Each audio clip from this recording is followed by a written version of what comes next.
I don't think it wants to work here. Okay.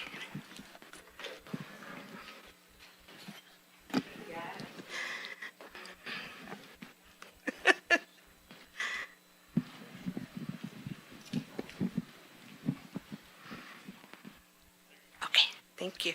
Good afternoon.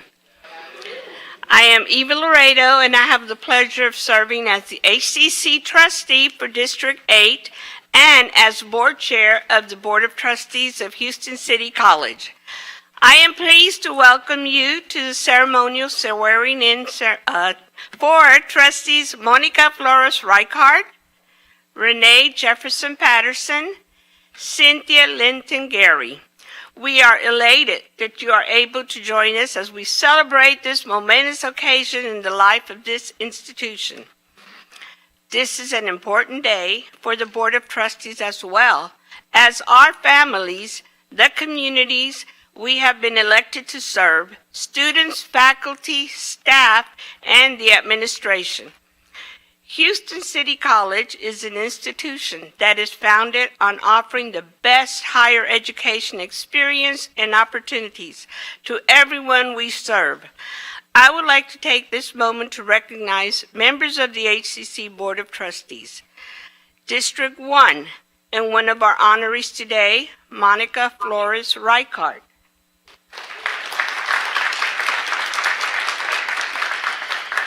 District 2, also being honored today, Renee Jefferson Patterson. Dr. Adriana Tamez, District 3. Vice Chair Lalu Davis Yemiden, District 4. Secretary Sean Sheben, District 5. Dave Wilson, District 6. Dr. Cynthia Linton-Gary, District 7, who is one of our honorees today. Dr. Prieta Vanderbilt Stallworth, District 9. On behalf of the entire Board of Trustees, we thank you for coming out to share this prestigious event with us today. I am honored to introduce our Chancellor, Dr. Margaret Ford Fisher, to provide remarks on behalf of the college administration. Thank you.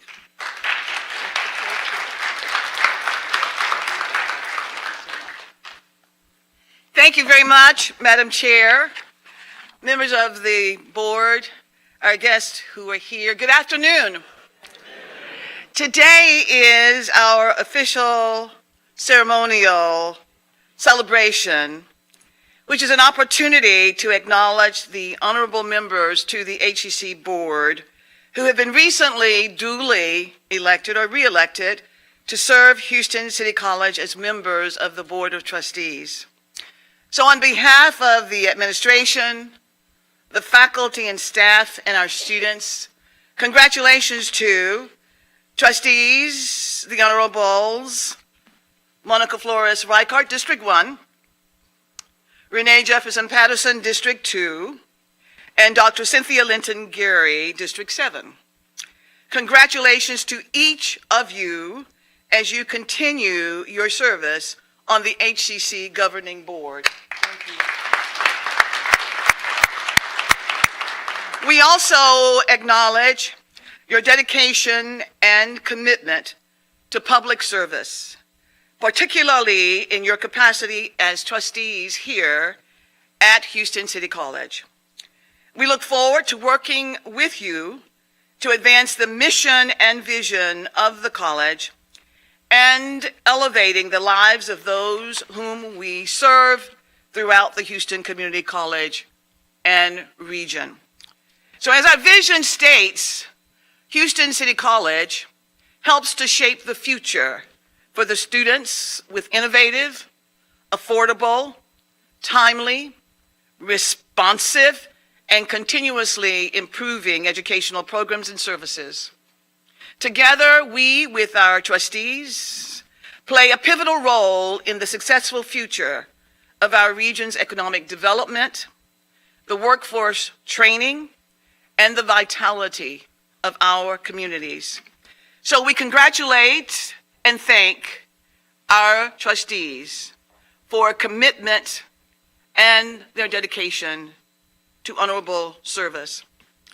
Also, I acknowledge and thank trustees Dr. Adriana Temez, District 3, Lalu Davis Yumatan, District 4, Sean Cheben, District 5, David Wilson, District 6, Chair Eva Laredo, District 8, and Dr. Preta Venable Stallworth, District 9, for their unwavering dedication and commitment to HCC.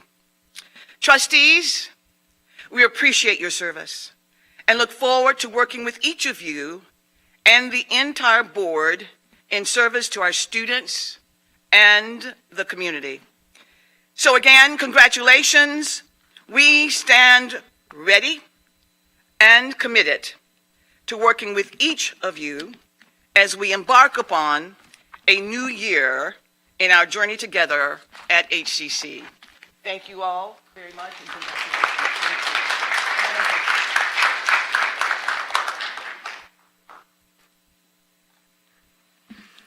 Thank you. At this time, we invite Bishop Destry C. Bell, Sr., the Texas Gulf Coast Jurisdictional Prelate, to lead us in the invocation. Dr. Bell.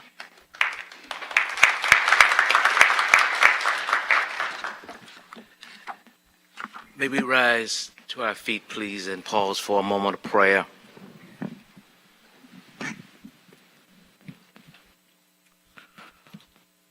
Almighty God, source of all wisdom and truth, we gather today to seek your blessing upon these women, Trustee Renee Patterson, Trustee Monica Rockhart, and Dr. Cynthia Linton-Gary, who has offered themselves for service as trustees of Houston City College.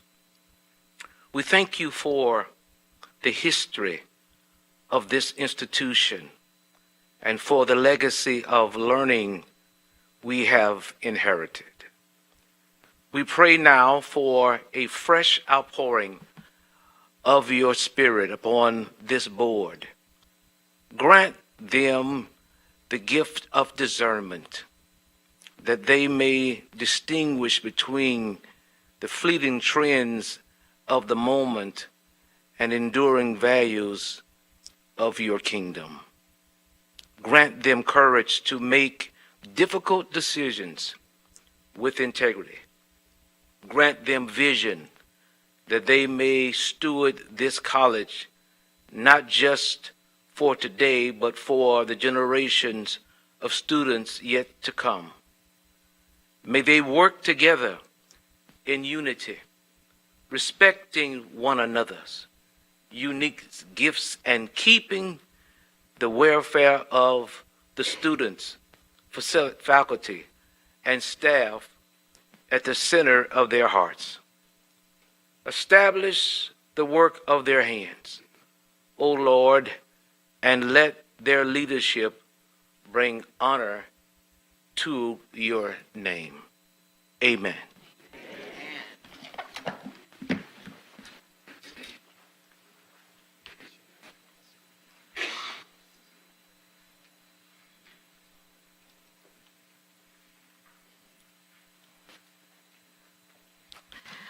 Please welcome to the podium Trustee Lalu Davis, Yemington, Vice Chair of the Board of Trustees, who will acknowledge our special guests and elected officials in attendance.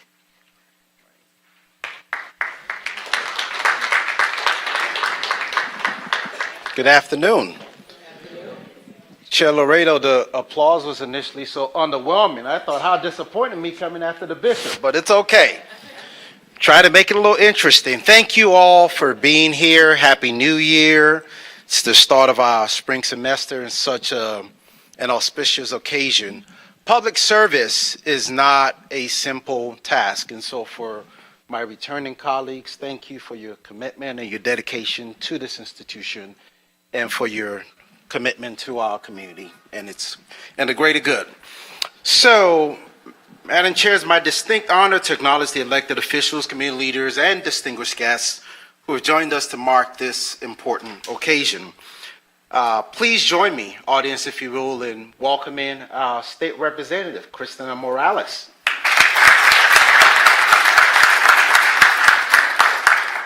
I also have the Honorable Audrey Lawton Evans, the presiding judge for Harris County Civil Court at Law Number 1. We have Fort Bend County Precinct 2 Coordinator, Mrs. Birdie Kelly, who's also here with us. I know I saw my councilman, she's right there in front of me. I thought she might have made an escape on me or something. Our former trustee and board chair, Dr. Carolyn Evans Shabazz of District D. As she fondly calls it, the District of Destination. Speaking of District D, I see former City Council member Dwight Boykins, who's also joined us today. Sitting next to him is Miss Debbie Tyler Diddle, who's here representing Harris County Precinct 3. Thank you for being here. We also have some former trustees here who served this board and also dedicated their time to public service. I see former trustee Robert Glazer. And I also saw trustee Maxine Lane Seals, and she's skipping me right now. Oh, you were hiding in the audience there. And then we also have Ariana Campos, who's district director for Senator Molly Cook. Ariana, I don't know if I see you here. Okay, good to see you again. Are there any elected officials that we might have missed? Community leaders? Well, if you're a community leader, give yourself a round of applause. Thank you all for taking the time to join us today. We're honored by the presence, which reflects your deep commitment to education, public service, and the communities we serve. Again, thank you for being here today. I'd also like to recognize those family members and friends of our trustees joining us for this auspicious occasion. I'm sure they're all too delighted to have you here. First, let me ask the family of Trustee Monica Reichart Flores to please stand. Flores Reichart. Don't be shy. All right, awesome. Glad to have you all here today. Thank you so much. Next, the family of Trustee Renee Jefferson Patterson, please stand.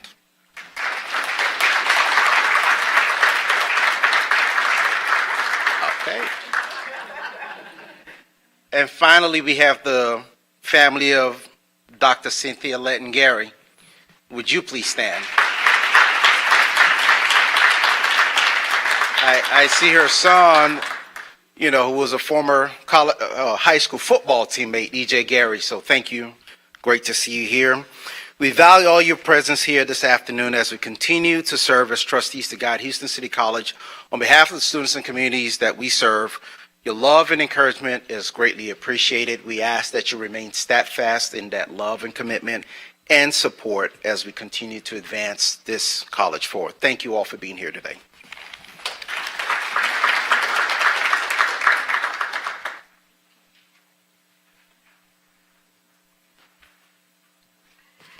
Now we'll move to the moment you've been waiting for, administering of the oath for our trustees. The trustees' affirmation of the oath of office is one of the most significant and memorable events that a member of the board has the privilege of being a part of. It is an opportunity to renew our commitment to making Houston City College the most relevant community college in the country and to carry out the priorities identified for the institution to include the success of our students. I am pleased to invite Trustee Monica Flores Reichart, who was reelected to the trustee position for District 1, to come forward for the administering of the oath by the Honorable Christina Morales, Texas State Representative for District 145.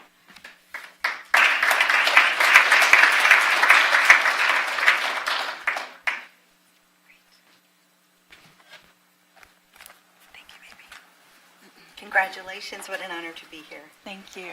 Repeat after me. I, Monica Flores Reichart, I, Monica Flores Reichart, do solemnly swear do solemnly swear that I will faithfully execute the duties of the office of Houston City College System Trustee, District 1 of the state of Texas, and will do the best of my ability and will, to the best of my ability, preserve, protect, and defend preserve, protect, and defend the Constitution and laws the Constitution and laws of the United States of the United States and of this state, and of this state. so help me God. So help me God. Congratulations. Thank you.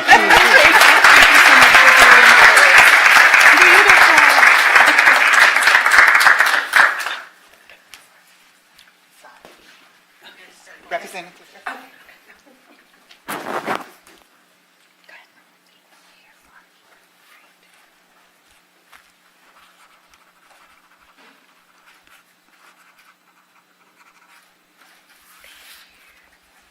Do I need to sign it?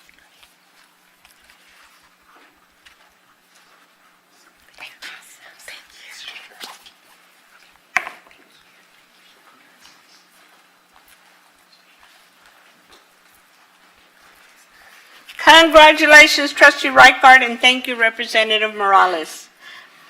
I am pleased now to invite Trustee Renee Jefferson Patterson, elected to the trustee position for District 2, to come forward for the administrating of the oath of office by presiding Judge Audrey Lawton Evans, Harris County Civil Court at Law Number 1.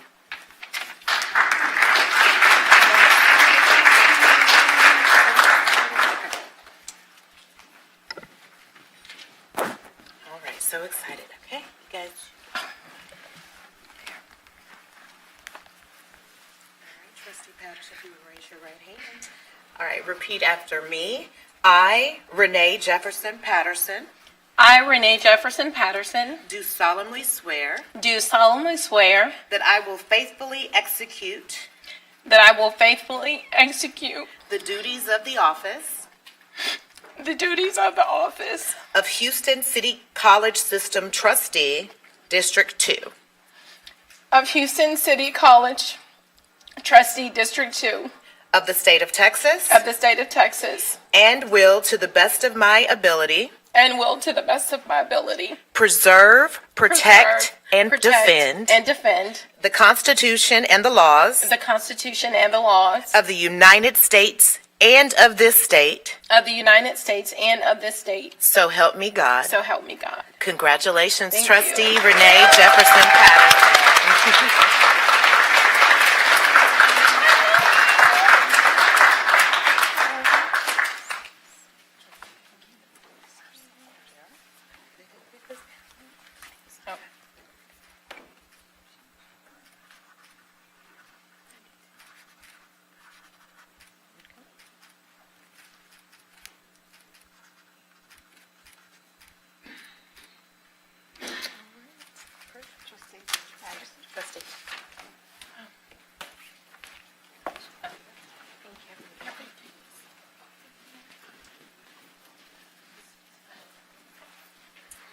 Congratulations, Trustee Patterson, and thank you, Judge Lawton Evans. I am now pleased to invite Dr. Cynthia Linton-Gehring, re-elected to the trustee position for District 7, to come forward for the administering of the oath of office by Mrs. Birdie Kelly. Dr. Cynthia Linton-Gehring, please come forward.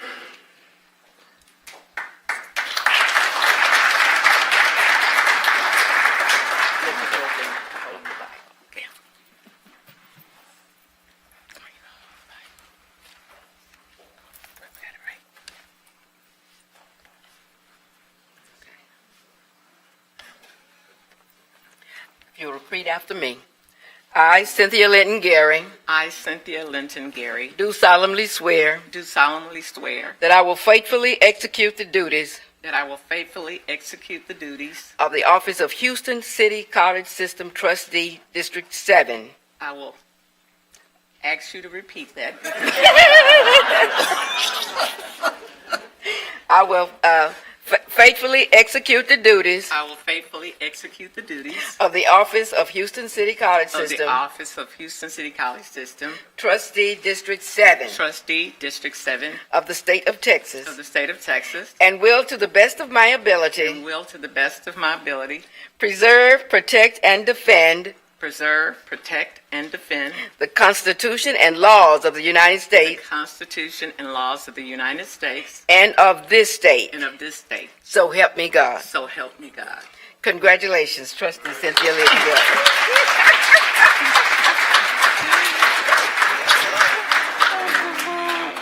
Congratulations. Oh, thank you, thank you, thank you.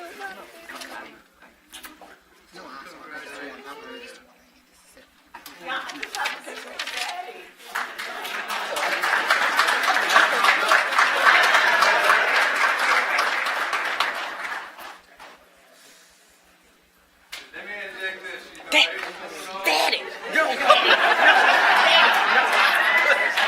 Daddy, stop. Daddy. Daddy. Daddy. Daddy.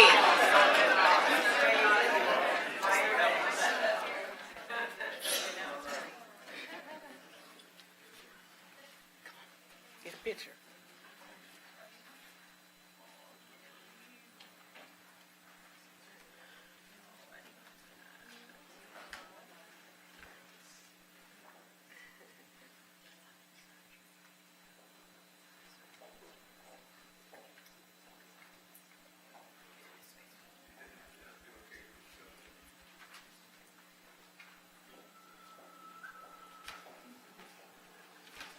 And we got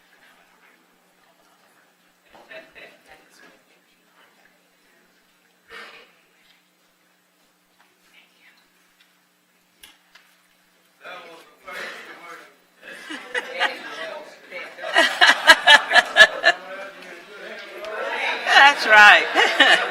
Congratulations, Dr. Linton Gary, and thank you to Bertie Kelly.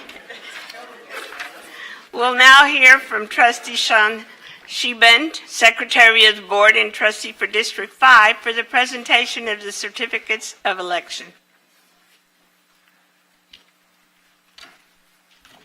Almost there, y'all. It is customary at the conclusion of the administration of the oath that each trustee is provided with a ceremonial certificate of election. We will begin with Trustee Reichart. It is my pleasure to present the certificates of election to Monica Flores Reichart, HCC Trustee for District 1.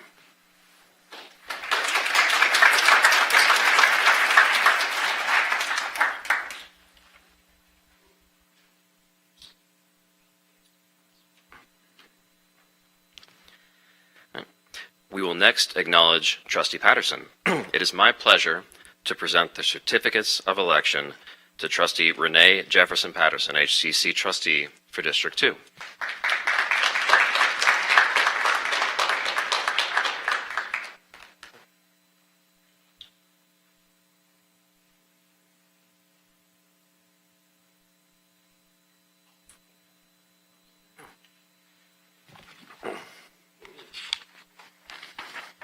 Congratulations to Trustee Patterson. It is now my honor to present the certificate of election to Dr. Cynthia Linton Gary, HCC Trustee for District 7.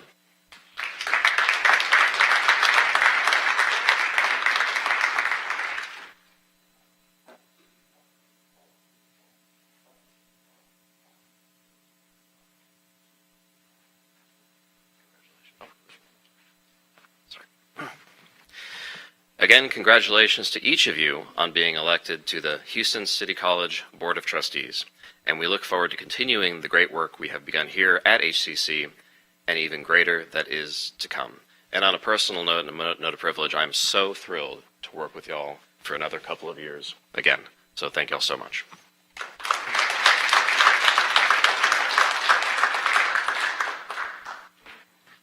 Thank you. We'll now have remarks from our honorees, beginning with Trustee Reichart, followed by Trustee Patterson, and then Dr. Linton Gary. Let's.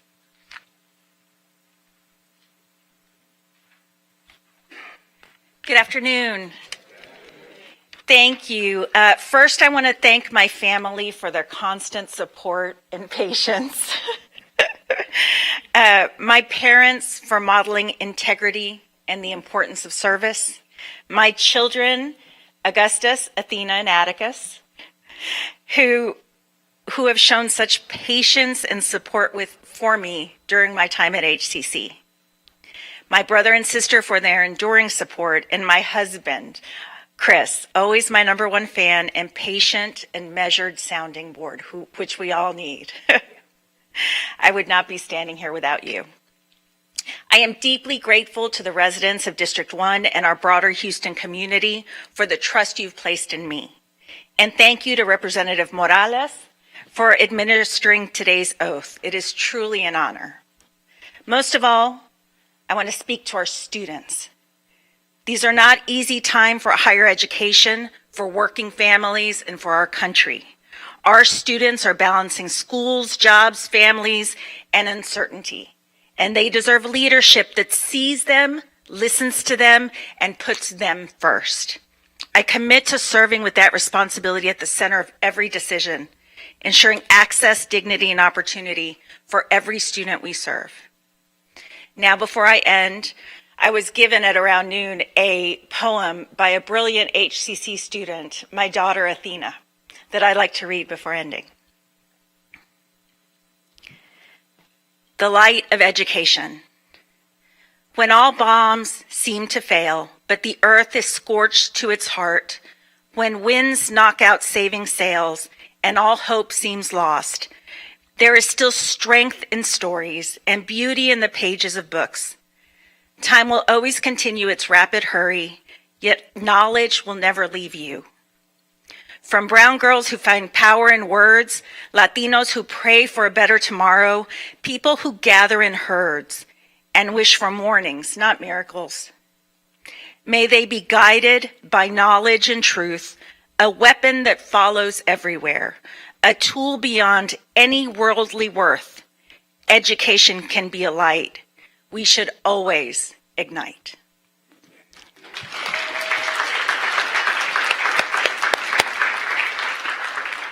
Thank you, and I am honored to get to work. Thank you.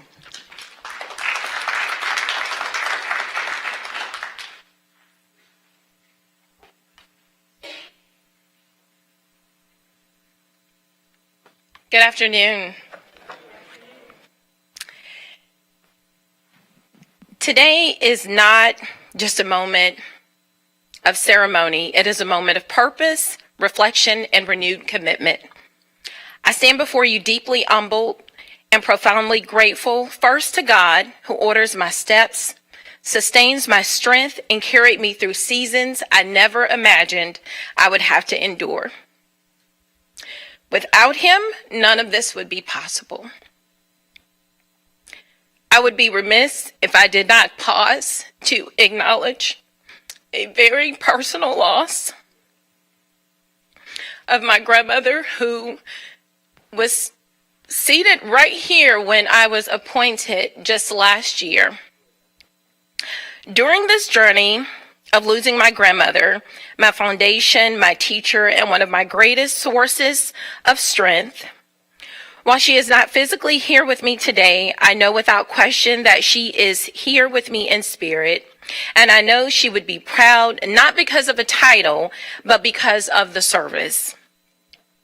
To my family, my husband, my children, my village, Judge Audrey, thank you so much for your unwavering love, your prayers, and your patience. You are my foundation, my covering, and my why. To the voters, the neighbors, the friends, and the community of District 2, to Trustee Maxine Lane Seals, to Ms. Wanda Jacobs, thank you so much for your trust. Thank you for believing not just in a name on the ballot, but in a vision rooted in access, equity, and opportunity. I do not take this responsibility lightly, and I will honor your faith in me every single day. This journey has not been easy. There were moments of challenge, moments of scrutiny, moments of loss, and moments of deep personal grief. Yet even in those moments, I was reminded that leadership is not forged in comfort, but is revealed in perseverance. And through every obstacle, I remain committed to showing up, standing firm, and serving with integrity. Education changed the trajectory of my life. It gave me access, it gave me confidence, and it gave me options. That is why I stand so firmly in the belief that education must be accessible to everyone, regardless of age, background, circumstances, or ability. As I begin this term, my commitment is clear. I will continue to advocate for students who need opportunity.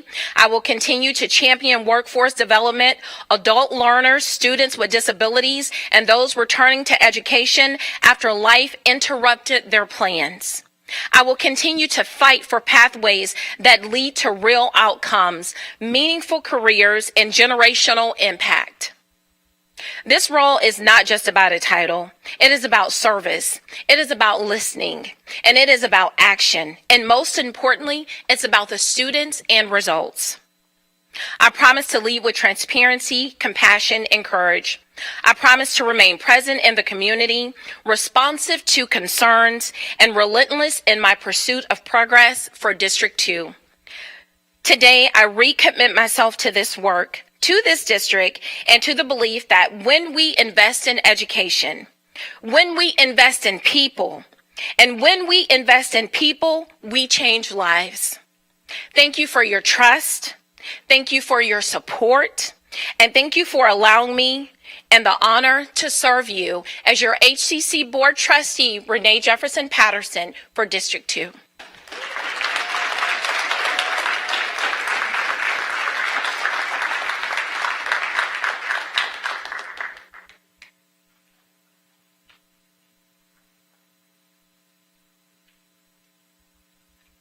Good evening, everyone. I must first give honor to God, because without him, I could do nothing. And I stand here today because of him. And I have served 6 years at Houston City College, formerly Houston Community College. And in those 6 years, God allowed me to be chair of the board for 3 years, and we worked as a team to make great things happen for Houston City College. All my service has been from my heart. I have been a public servant since 2007, and I will continue to serve my community. And we sit here and we serve from our hearts, and we don't get paid. It's voluntary. We volunteer every moment of service, and we are committed. And I am excited to be committed. And my heart goes out to Trustee Patterson, because I understand what it feels like to be on this board and lose a family member who were with you when you first got on the board. Because I was talking to my husband, who is my greatest supporter, and I was telling him, can you believe in 6 years how many members we've lost in our families? Sharon knows, she's a witness. We've gone through so much, but because of who he is, he gave me the strength to keep going, to keep serving, to put this institution and the students at this institution first and foremost. And I'm so grateful that he gave me the strength to continue to do it and giving me the strength to carry on. And I just want to thank each and every one of you in this audience, because you're sitting here because you have a love for education and helping members of our community. So please stand with us, pray for us, work with us, because we need help from everyone on this board. Because it gets tough sometimes. We don't always agree. And sometimes we don't even like each other. But at the end of the day, we're going to do what's best for the students and members of our community. And I just want to thank you, each and every one of you who are here today, because you could have been somewhere else. Thank you.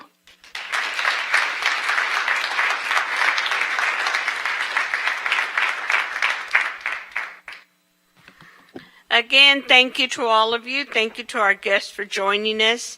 Your presence means a lot to us. It tells you that you are interested in the events here at Houston Community College, Houston City College, and we welcome back our members on our board that were elected to continue this road with us.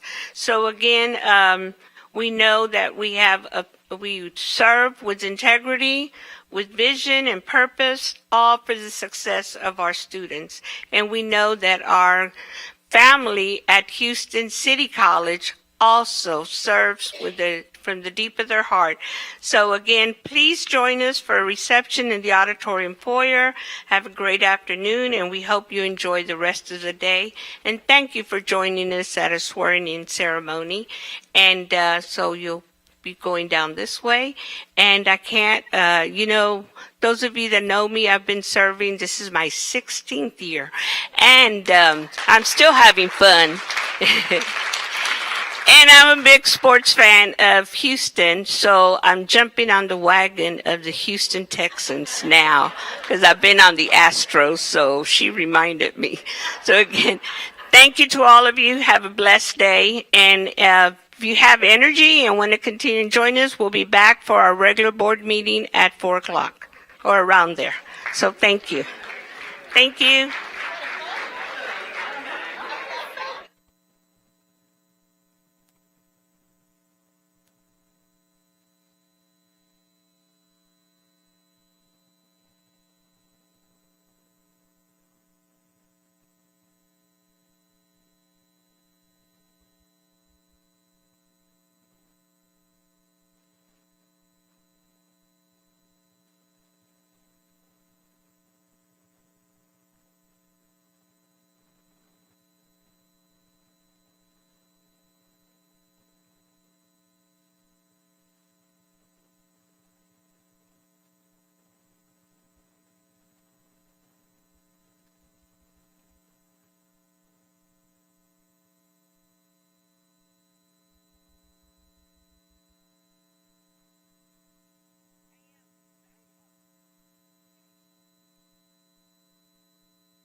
The meeting of the Academic and Student Affairs Committee for January 14th, 2026 will now come to order at 3:30 p.m. This meeting was called for the purposes listed on the duly posted meeting notice.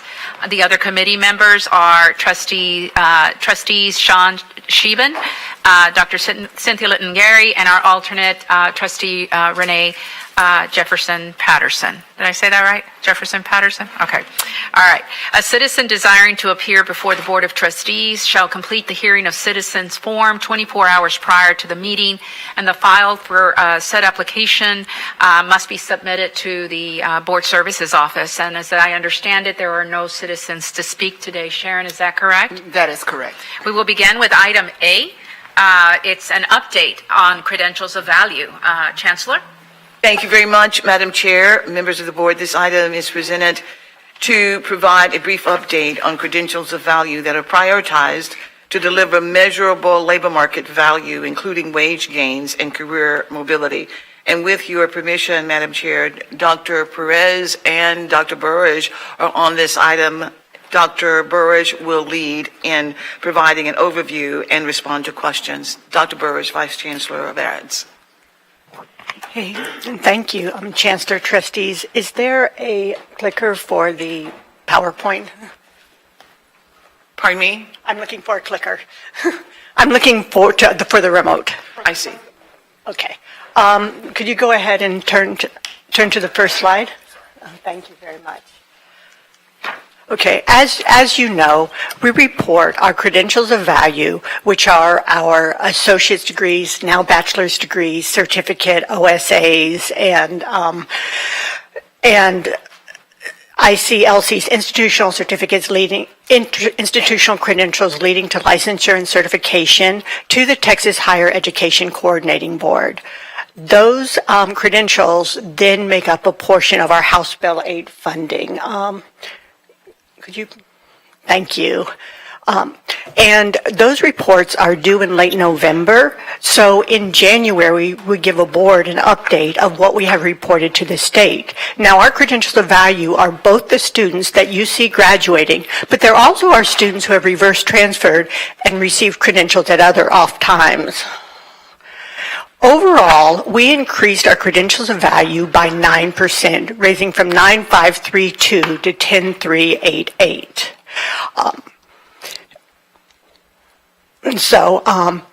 Which is a substantial increase and exceeds what we were forecasted.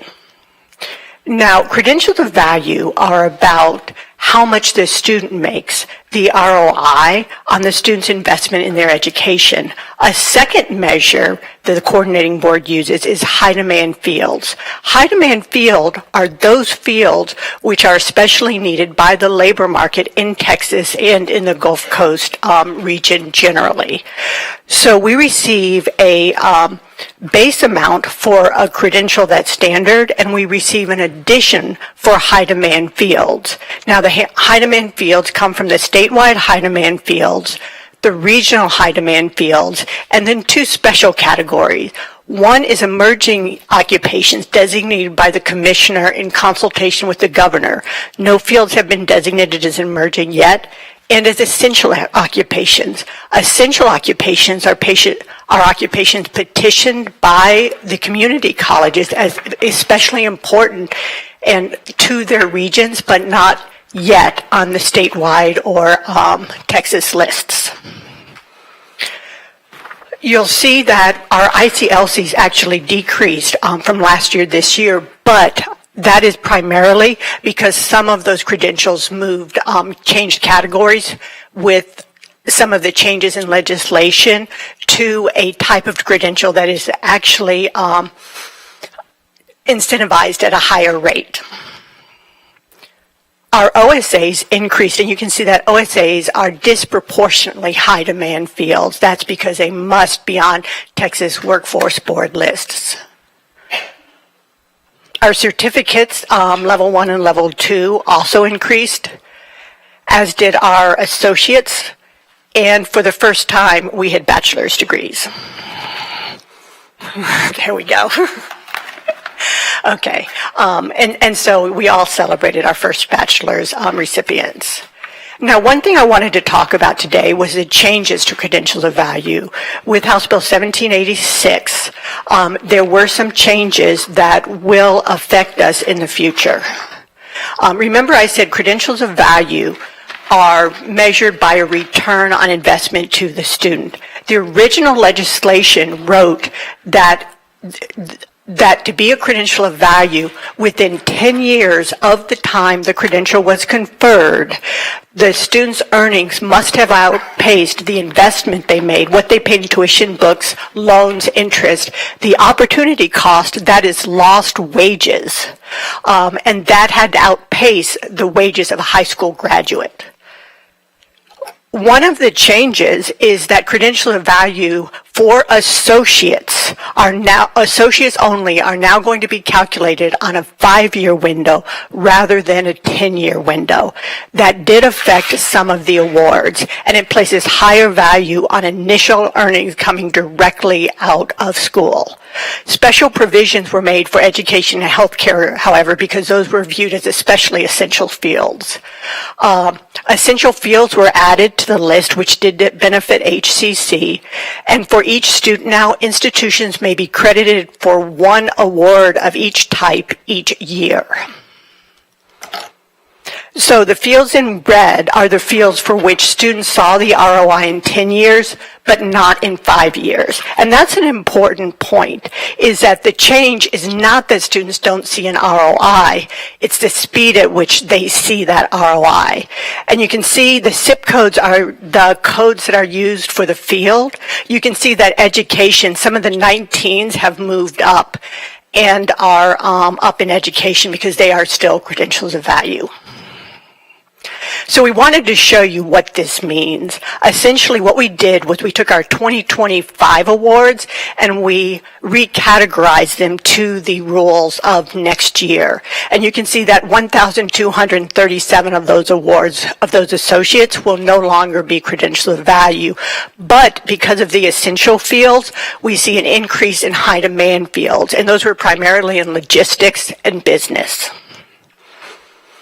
So we know that the coordinating board will recalculate the associate's degrees that qualify as credentials of value periodically, and many fields such as biology were right on the line, so they may be credentials of value in the future. Next year, we do expect to see analogous changes for certificates. The fields may or may not be the same. It's critical for us to focus on lowering time to degree and expense for students and on maximizing job placement outcomes, because those are the levers that primarily influence whether degrees are credentials of value. Thank you. Any questions? Thank you, Dr. Burridge. Any questions, trustees? No. Great presentation and update. Thank you. Now we'll go to item B, which is our enrollment and outreach update. Chancellor? Thank you very much, Madam Chair, members of the board. This item is a discussion item that focuses on strategies and initiatives to increase outreach, enrollment, and completion. And with your permission, Madam Chair, Dr. Burridge, Vice Chancellor of RADS, and Dr. Alcorta, Vice Chancellor of Student Services, will provide a brief update and respond to questions. We'll begin with Dr. Burridge. Thank you, Chancellor, Board. Each fall, we summarize the outcomes for our fall enrollment. And in the fall, we do this in such a way that it leads into our budget discussions. We do this by segmenting the enrollment in such a way that it can inform the budget decisions. We look at traditional semester credit hour enrollment, dual credit enrollment, and continuing education enrollment, because those are the segments that primarily impact our credentials of value. We also look at secondary segmentations, adult learners versus high school graduates, which impact the multipliers on the credentials of value, and on residency, in-district versus out-of-district versus out-of-state. You can see that our fall enrollment, both our traditional non-dual SCH and our dual credit SCH, increased.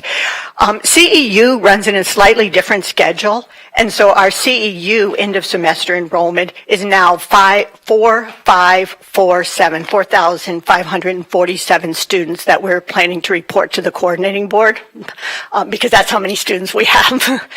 So the CEU, we see that we did better than we had anticipated at the time of this slide. Our spring enrollment is also looking healthy. As of today, we were at 54,835 students, up 10.4%, and you can see that, and our CEU enrollment is now at 2,904, up 3.1%. So you can see that all segments that feed into credentials of value are doing well. When we look at our enrollment trends by age, we can see that we're increasing both in our younger students, that is under 25, and our students over 25.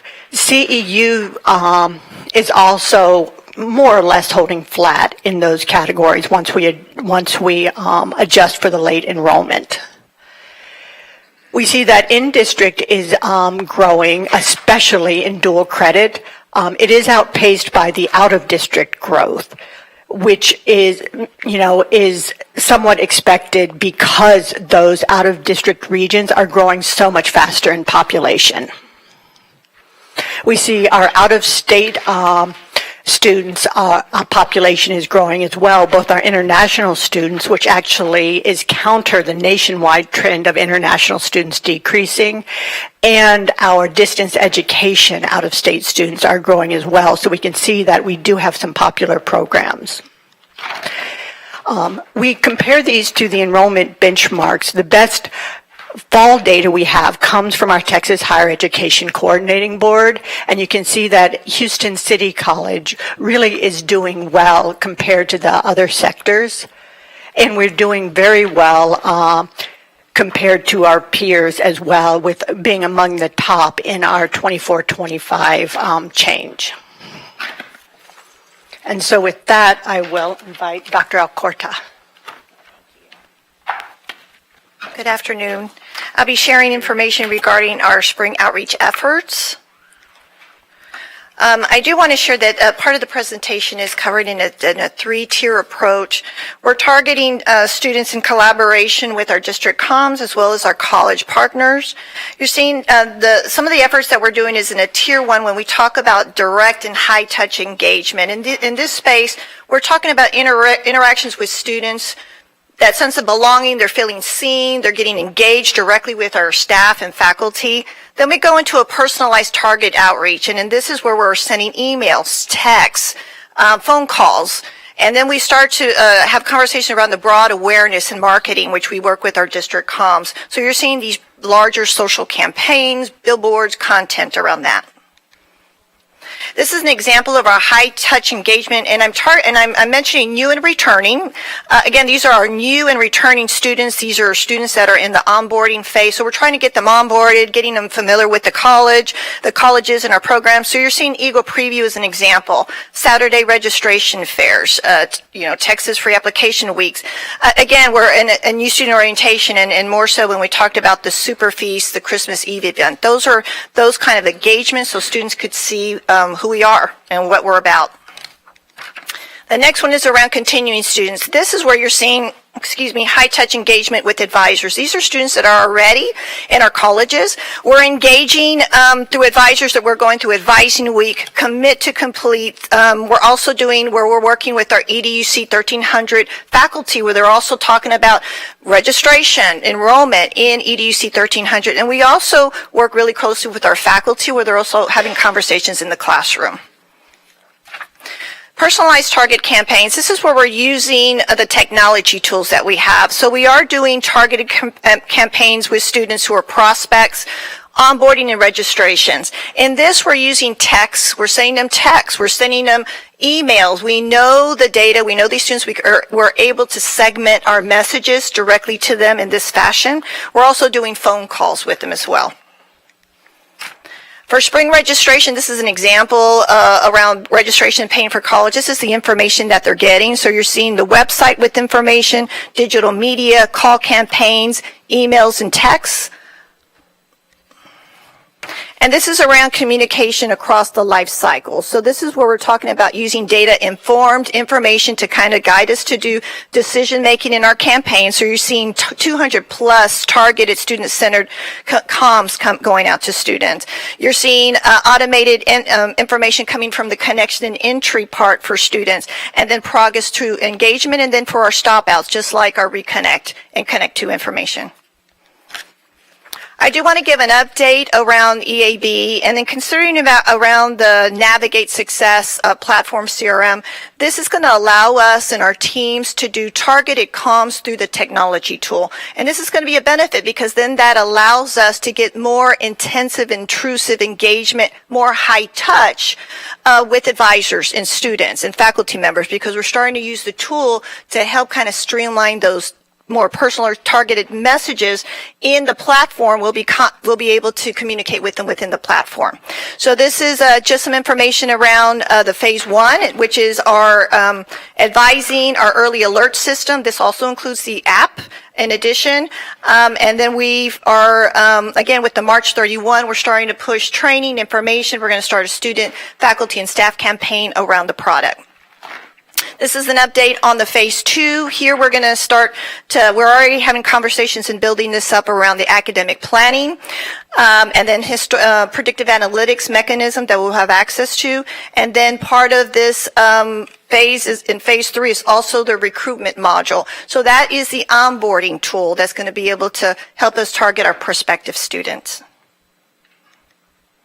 Thank you. Any questions? Thank you, doctors. Sure. Any questions for my colleagues? Trustee Sheban? Thank you, Madam Chair. I've got a question about the dual credit data.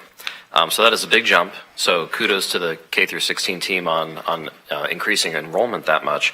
I'm curious. It makes sense that the out of district versus in district was growing as much as it was, but I'm curious. Was the growth largely in Katy, or was it the new programs that we stood up in Aldine ISD, or was it a combination of the two? Largely in Katy. A lot of out of that district growth, but the Aldine definitely added to it. And we had growth in HISD as well. Essentially, we had growth in all regions of dual credit. Mm-hmm. And then I noticed, and not to steal any of Mr. McCracken's thunder from the committee of the whole presentation, but there was a significant jump in projected state funding related to dual credit students in those, like almost doubled.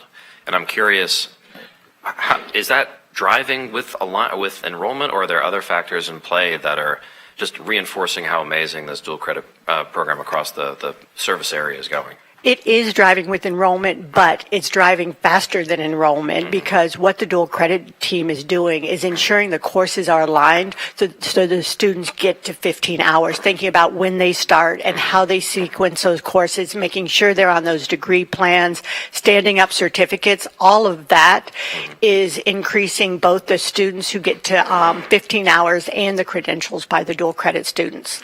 Thanks for that. And it struck me when I read that material, because this time last year we had a pretty big discussion with the full board about how we were continuing to invest money because that program wasn't self-sustaining. We were happy to do it, but now that has flipped, and now the dual credit program is contributing to the broader budget. It's exciting to see. Again, kudos to the K through 16 team for making that happen. Just good to see that program evolving the way that it has. So thank you. Thank you. I have a question. Quick question. In regards to the high-touch engagement for continuing students, do we have a way to measure the success of the digital media, the email, text, and the call campaigns? Is there a way to measure the success of that? We can. We have that data from the tools that we're using. We do, and we could present that as an update for the committee. Yes, we can. I don't have that information in front of me. And when we move into the EAB Navigate system, that's even going to be more robust, because now we'll be able to do prospect all the way to the pipeline. So we are using a tool already that we don't have a formal CRM there, but we are using a tool to help manage that. And we do have some other third parties that are helping us with the calls.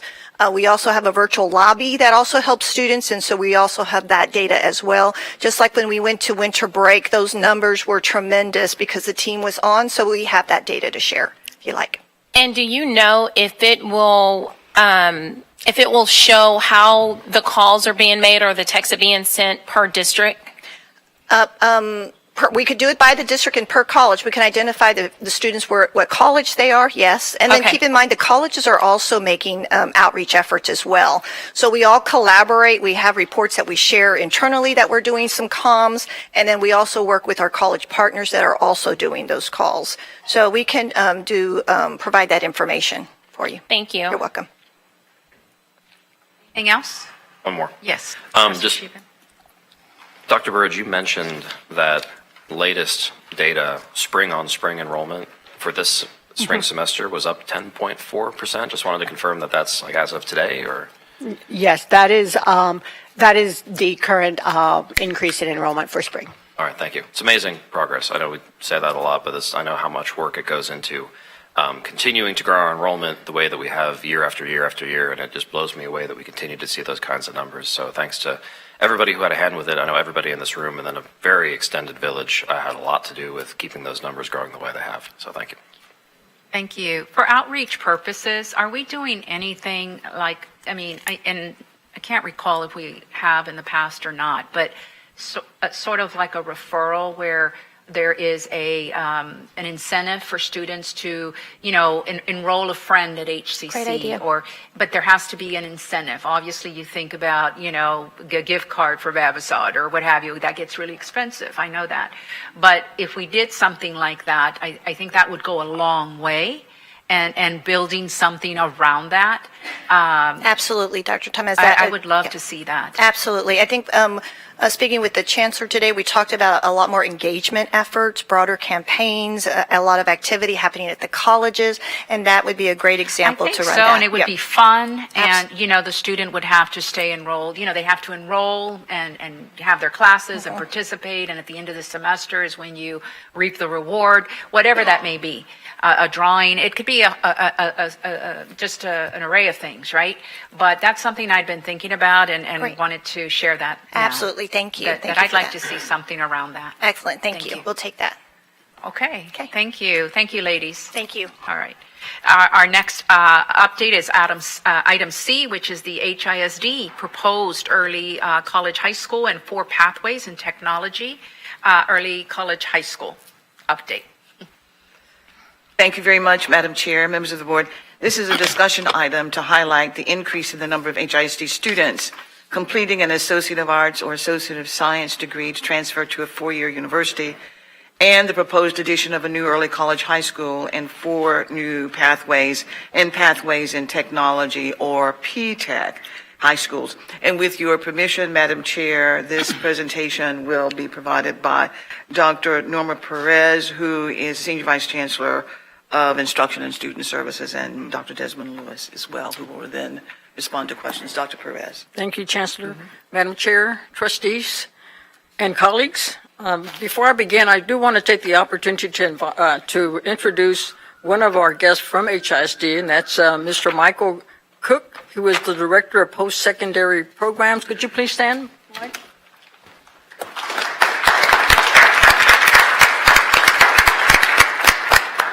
And then also our Dean Chavez, Associate Dean Baldwin, and our P16 directors. Please stand.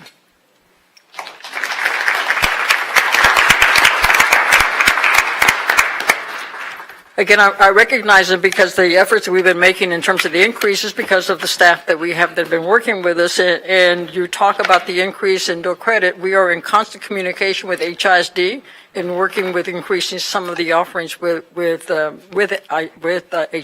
So I think that in the future you'll see a higher enrollment when it comes to HISD.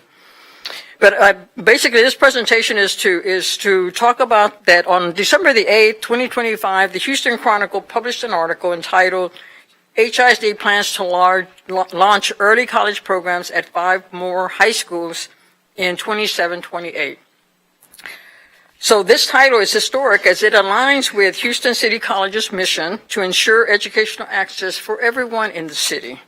It also highlights the critical opportunity to enhance student outcomes in a meaningful way, potentially leading to significant benefits for the Houston area. So currently, Houston Independent School District operates 9 early college high schools and 3 pathways in technology early college high schools known as P-TECs. in Houston City College, we are their partner. And so we serve as HISD's designated institution of higher education recognized by the Texas Education Agency. I think if you recall in the presentation, we talked about the process that all of this is done through TEA. And this is I think you've seen this slide before that shows you the process that's done. One of the requirements that when a school district submits a request for a P-TECH or for an early college high school, they have to already select a higher ed partner. And we have been the partner for HISD and several of the other ISDs that we work with. So to further promote student success through expanded academic pathways and career and technical education programs, HISD, of course, submitted their applications for an additional early college, high school, and 4 more P-TECHs. If approved, this will raise the total number of early college, high schools, and P-TECH partnerships with HISD from 12 to 16. And usually we get notified in July. These are the 5 schools that would be impacted. As you can see, it's Sam Houston, which would be the early college high school, and the P-TECHs would be Kashmir, Madison, Scarborough, and Yates. And when they get approved, the very first year is known as the planning year. So that's what they submitted for, was a planning year that really focused solely on the logistics of starting up an early college high school and the 4 P-TECHs. Such as the areas of training. For example, these are the kinds of things they've submitted on the application.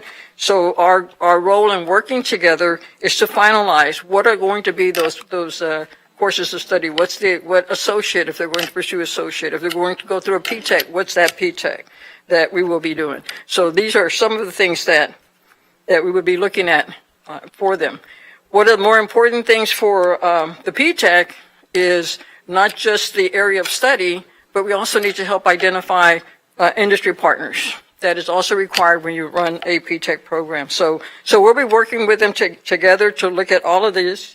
And these are some of the things that we will be doing during that first year, with the idea that we start implementing the program in 28-29 is when we would start these programs. So other than that, again, I think that the staff is working on making all of these possible. We really are working to strengthen our communication with all of our ISDs. We've started quarterly meetings with them to determine what are some of the issues that may be developing. What can we do to strengthen, again, the services that we're providing to our ISDs. So in summary, HCC looks forward to working on these new initiatives and expanding our dual credit program in partnership with HISD. And this concludes my presentation. Any questions? Any questions, trustees? No? Thank you, Dr. Pettis. Appreciate it. Thank you. Thank you. These are great updates. I want to thank the Chancellor once again and the administration for being very responsive when it comes to the academic committee and the updates that we wish to hear as a board. So I want to thank you for meeting with me as an academic chair and for the updates that we get every month. So Thank you very much, Madam Chair. It's been a privilege. Thank you so much. absolutely. Thank you.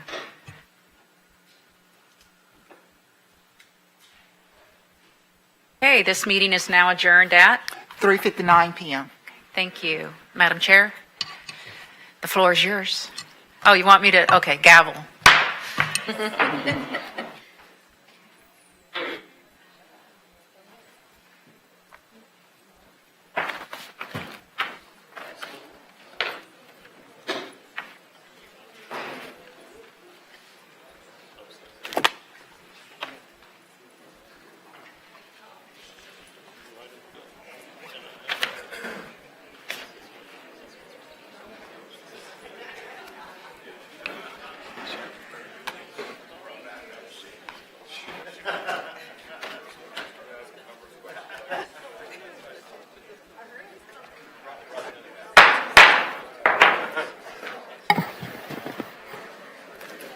Good afternoon. We're glad to see everyone this Happy New Year. And we want to say congratulations to Trustee Reichard, Trustee Patterson, and Trustee Linton Gary, who are re-elected to their respective trustee positions to serve another term. The Committee of the Whole meeting for January 14, 2026 will now come to order at 4:00 p.m. Meeting was called for the purposes as listed on the duly posted meeting notice. And I want to welcome all our trustees for another new year. A citizen desiring to appear before the Board of Trustees shall complete the hearing of citizen form 24 hours prior to the meeting and file said application with the Board Services Office. No citizens are signed up to speak before the Committee of the Whole.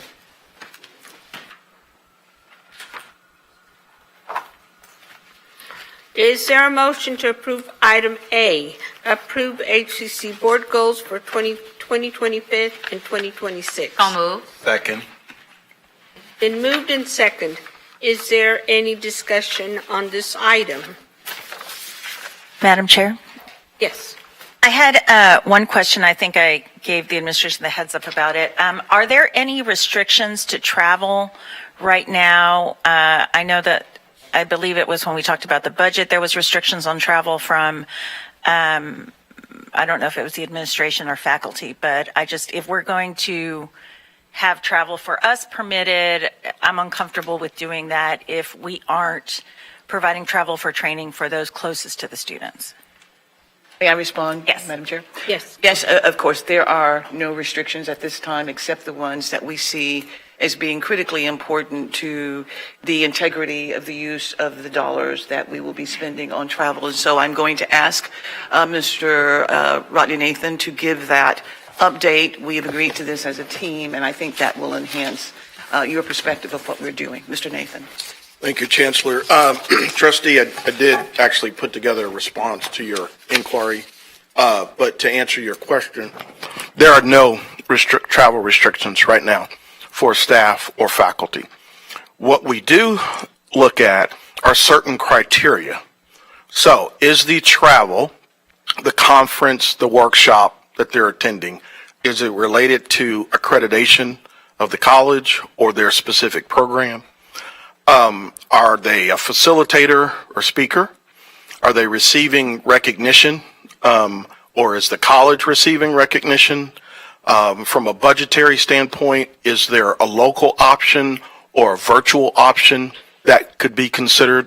So those are some of the questions that get asked when the request is submitted by the faculty or staff member.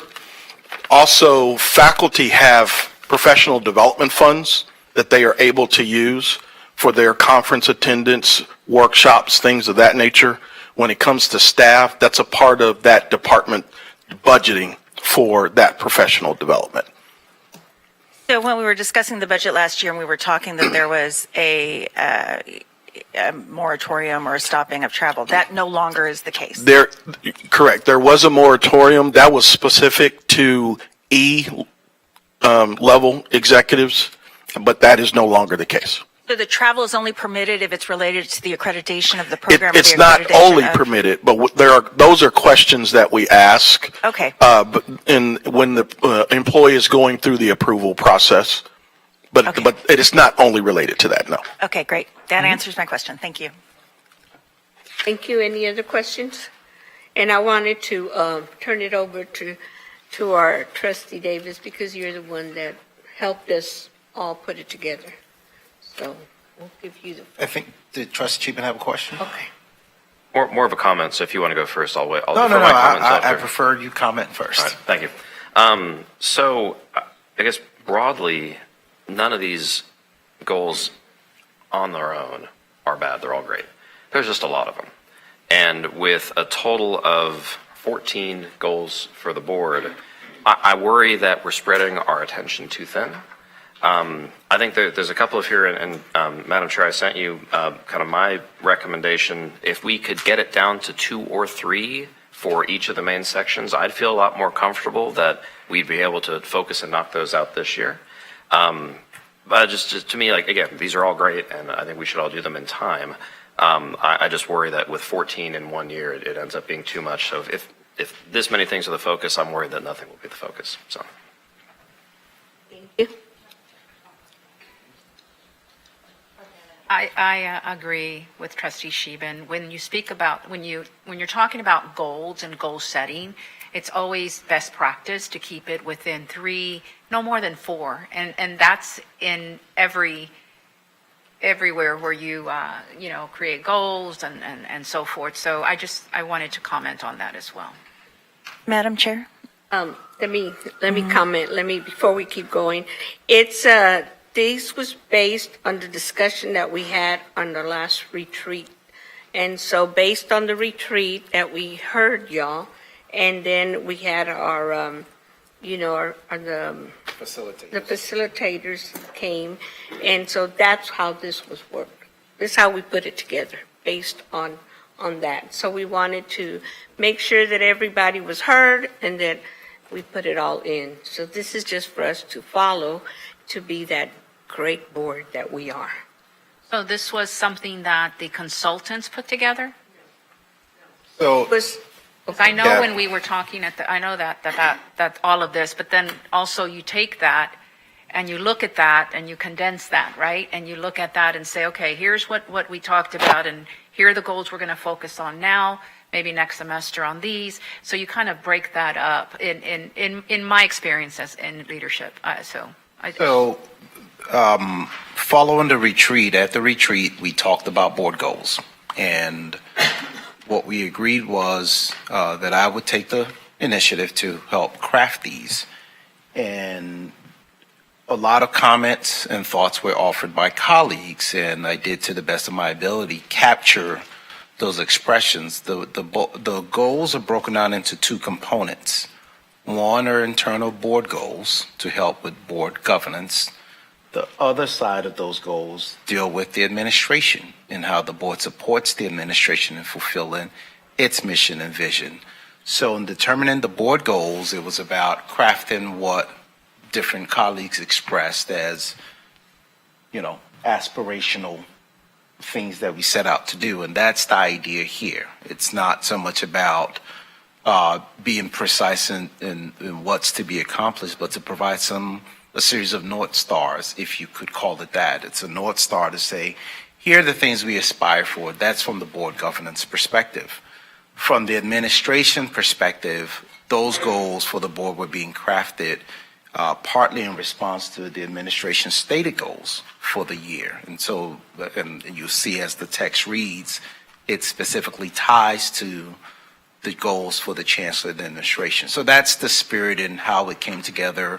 So the drafting was done, and yes, we worked with Dr. Debbie Thomas as well as David Rutledge, who are our consultants, and they helped bring this out into the final version that you see. So with that, I hope that gives some insight as to how this all came together and the spirit in which it's offered. Yes, thank you. Madam Chair, I agree with Trustee Chiban, Trustee Temez. I think one of the issues also is an issue we have kind of generally, and that, if 1 or 2 people want it, it's not necessarily the will of the board. And, I agree that these are all in general good, but just in an effort to prioritize, I think we work a little too hard in my opinion, trying to get everybody's, individual opinions into it without creating something that's cohesive, that, even if we don't all agree, that is something that we can actually use and focus on going forward.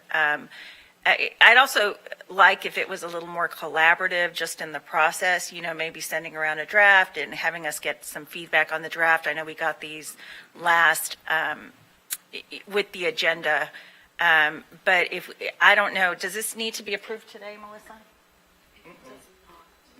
No.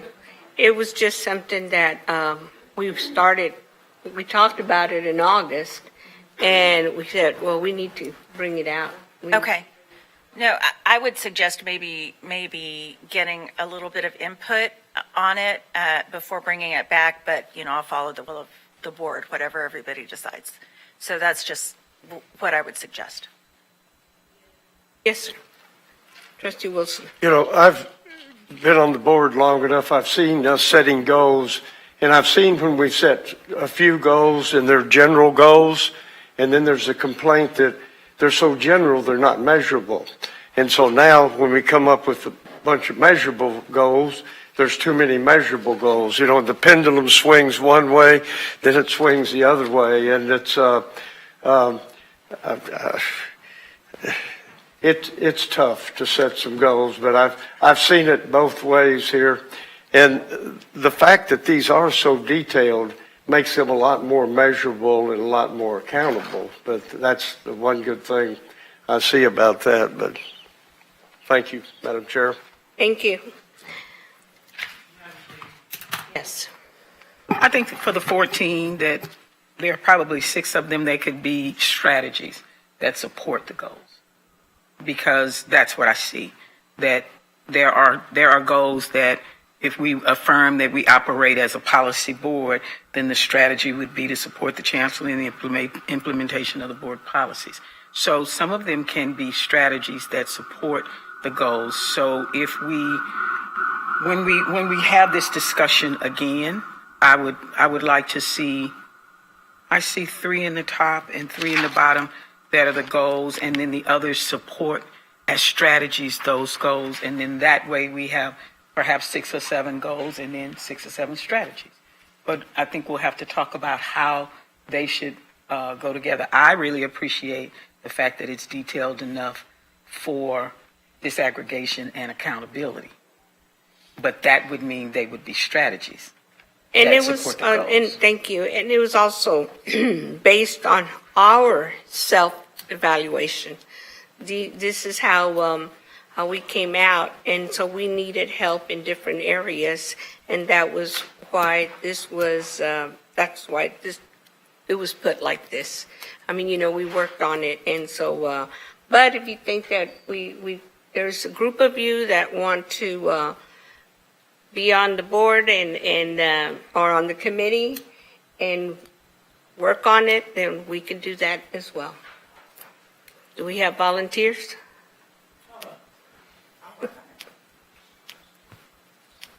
Okay. I'll do that too, if that's what you're asking. So I'm what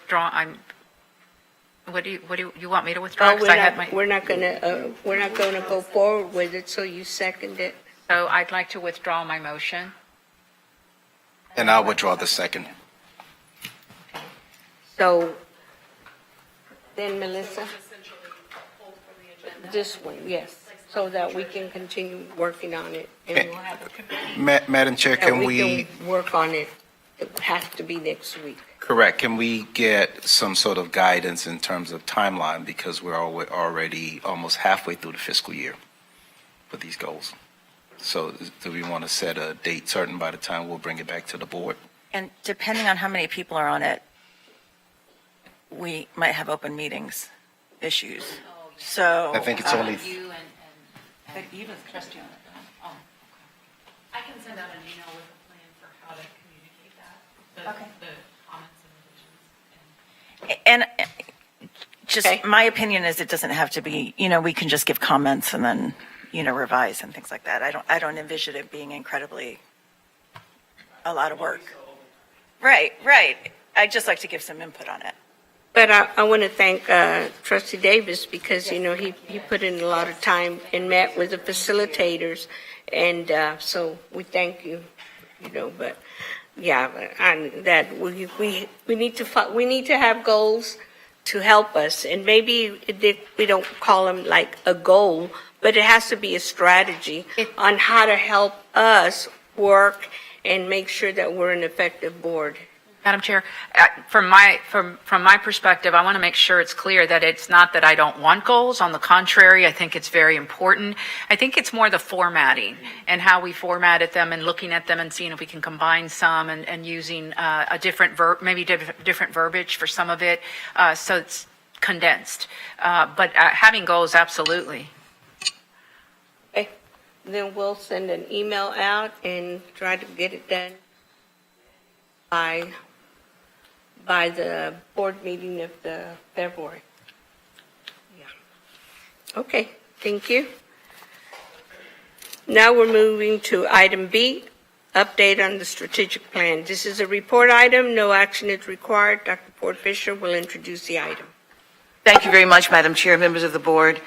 This is, as you indicated, Madam Chair, a discussion item that provides an update on the strategic plan and opportunities to gain direction from the board on priorities and next steps. And with your permission, Madam Chair, Dr. Andrea Burrage, Vice Chancellor of RADS, will lead the discussion and respond to questions. Dr. Burrage.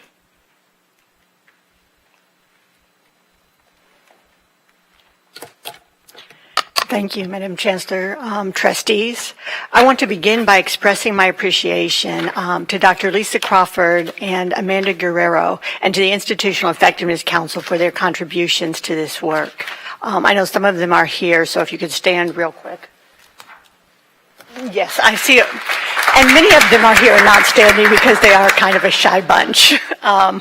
So today's presentation has two main components. First, we'll revisit the work of December as part of the Aspen Presidents and Trustees Collaborative. Then we'll walk through some proposed updates to the strategic plan. The Aspen Presidents and Trustees Collaborative is a national effort focusing on strengthening the partnership between college presidents and governance boards specifically to advance student success. So the framework is to start with the why and the what of reform and to ensure that everybody understands the importance of the student success work we do. Then to discuss goals and metrics and how they inform our policies and budgets. And finally, the CEO board relationship has to do, in our case, with setting goals for the institution for the service of student success. Now, the framework is based on a success framework that's referred to as Community College 3.0. For many of you who have been in the community college world for quite some time, you remember when community colleges were measured primarily by access. How well do we bring our communities to us? Then completion was layered on. It doesn't do a student any good to bring them to us if they fail to complete. Now we understand the importance and emphasize the importance of post-college success, transfer, and successful workforce outcome in a living wage job.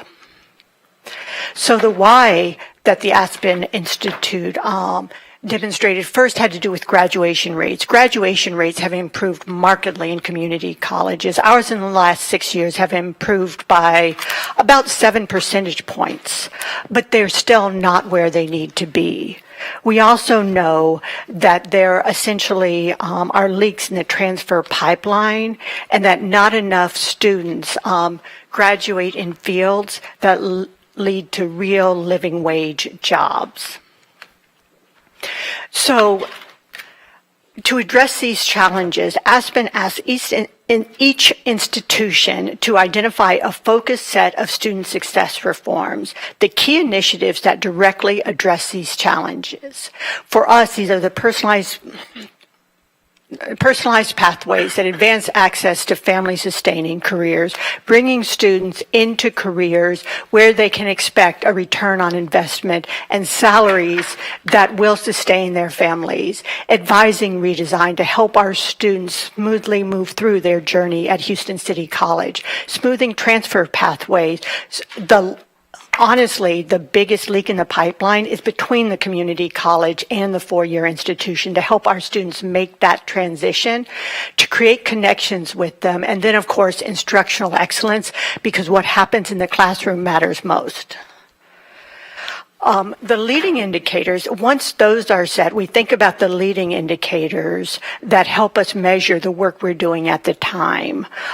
These leading indicators reflect progress on those initiatives, but we've added to what you've seen in the past. The additions are the number and percent of workforce students enrolled in programs with wages above family-sustaining thresholds. That's helping students choose careers. It doesn't mean forcing students to choose careers, but helping them find careers and pathways that will allow them to sustain their families. The other new indicator there are students on full academic transfer plans on the first year. We have all of our students on academic plans, but do we know where they're going? Do they know where they're going and how that impacts the choices of their courses? The lagging indicators, again, are very similar, except that we're adding workforce program awards by post completion value. We've actually been tracking this for a while and have been increasing, but we want to make sure that students not only choose these careers with family sustaining pathways when they meet students' goals, but also that they finish in them. And it's importantly, we think about the logic model. So in the budget, we think about how are we going to get where we're going, and the budget should reflect that. Okay. So from there, I'm going to turn to updates to the strategic plan, because to align, the framework of the Aspen Institute focuses on aligning all the parts of the things we do, the plans, the goals, the indicator, which would mean aligning our strategic plan. So I gave you the current strategic priorities based on what we heard from our communities in the two chancellors' listening tours, what we've heard from the Board of Trustees and the Aspen priorities. We are suggesting that you consider a revision of the strategic priorities. Student success, which is still our North Star. It is what we do. And we think of student success broadly, from pathways into the institution to those post-completion outcomes. Academic and workforce innovation is critical to the communities, to the business, to the Houston region. And that both means innovation in the programs we offer and innovation in how we offer those programs, both our academic transfer programs and our workforce program. So we think about being innovative both in what we prepare students to do, how we prepare them to do it, and how we work with them in the classroom. Community investment, of course, has been a priority for a while, and that is about investing our communities and having our communities invest in us with those partnerships with business, industry, the ISDs, and our four-year transfer partners.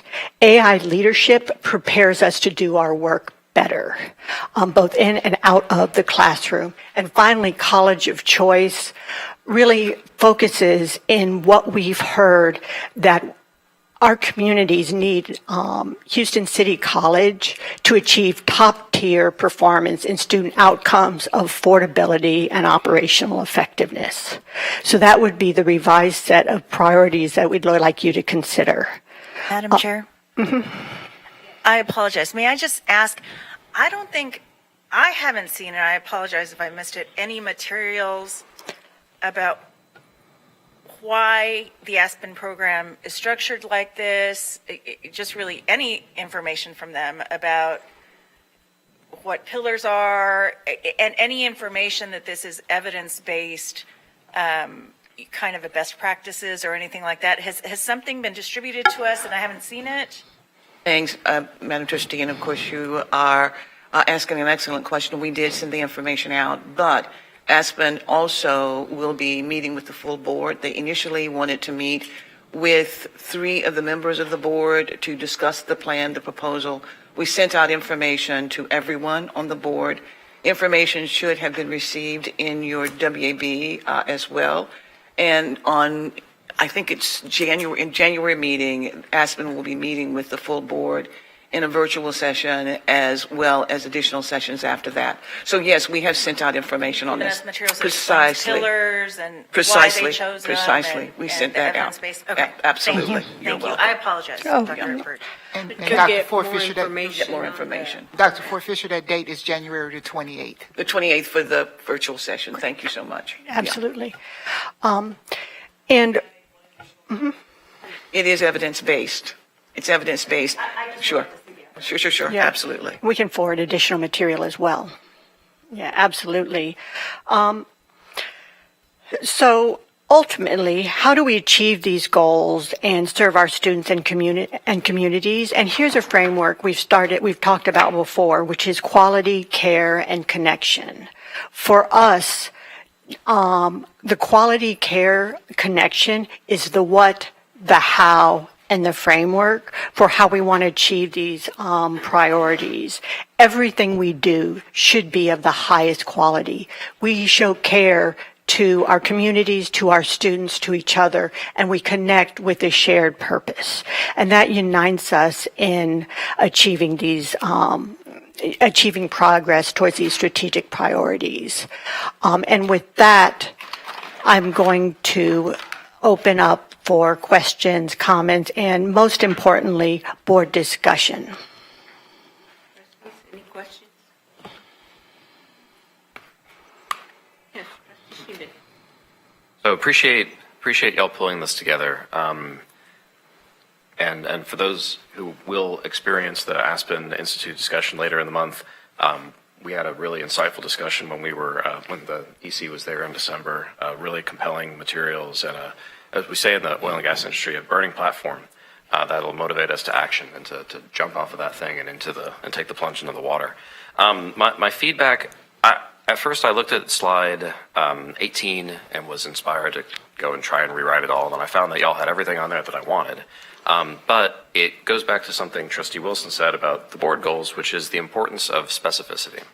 I think my biggest beef with our current strategic plan is some of the language used lends itself to ambiguity, and you can read any opportunity into the strategic priorities as they're currently written. Now, the intent is there, and once you get a deeper understanding of it, you understand how it helps us, determine what we focus on and not.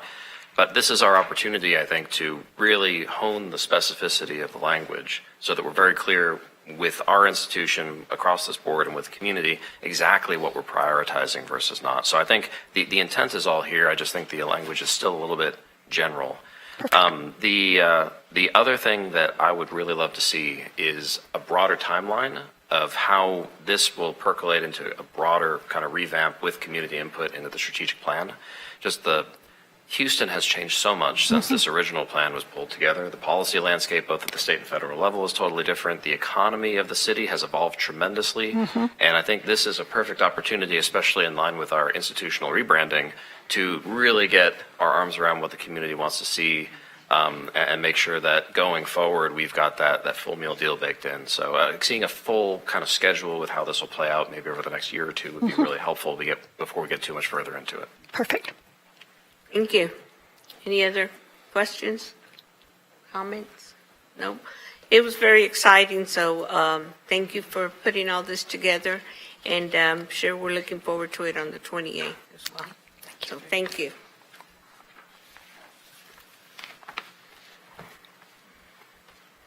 Is there a motion to approve item C, monthly investment report, financial statement, and budget review for November 2025? So moved. Second. Has been moved in second. Dr. Ford Fisher will introduce the item. Thank you, Madam Chair, members of the board. This item is a recommendation to the board for your consideration to accept the monthly investment report, financial statement, and budget review for November 2025. And with your permission, Madam Chair, Vice Chancellor McCracken will provide a brief overview and respond to questions. Thank you, Chancellor. Good evening. This is the monthly financial reports. There's nothing particularly outstanding in these. As you look through these, just kind of keep in mind that this is for the third month, so this is November.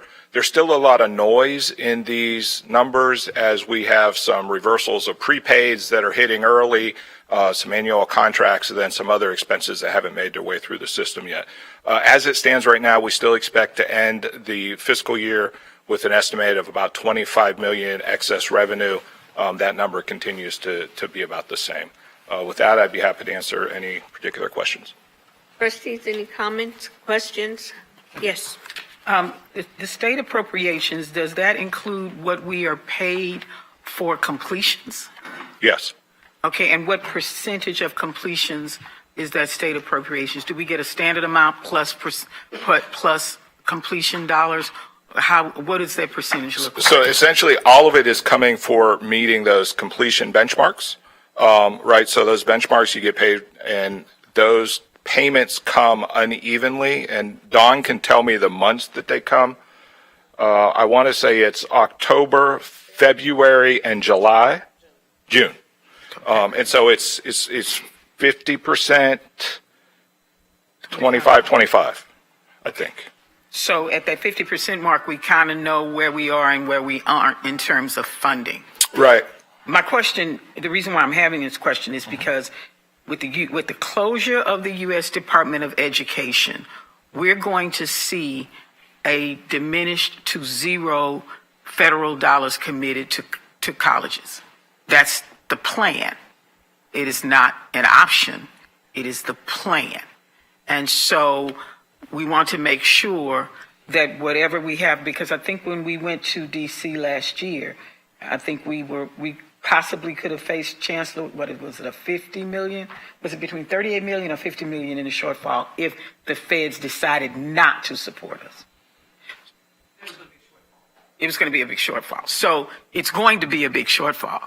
It's just a matter of when. So making sure that our state appropriations are going to bear the brunt of that, that means we're going to have more completions in order to maintain where we are in a budget.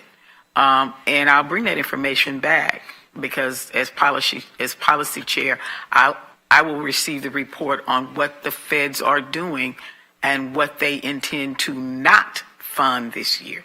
And it doesn't look good. It's quite a fight. I think there are 26 lawsuits. So I'll bring that. But we're going to be responsible for filling that gap, that substantial loss of funding from the federal government. And we have to be prepared to do that. This is a great number because that means our completions look good. But if we fall short of 50 million, we're going to have to really ramp up for completions in order to make up for that difference in the budget. So thank you for this. This is good. Thank you. And those completions, we'll talk a little bit about in the budget presentation. Those completion benchmarks are a moving target. And so they're going to continue to move and evolve. And so the instructional services team in particular has to work really hard to make sure that we're making decisions that are going to support where the students go and also get the state appropriations. And I really appreciate that because the moving target with the state removing what I would consider a substantial number of completion by title, and then saying that even the nursing is not a professional degree. Okay, I'm not going to go there. But to understand that the business degree is no longer a completion title that we are paid for, is that correct? And how many of our students get a business degree? So we have to look at that.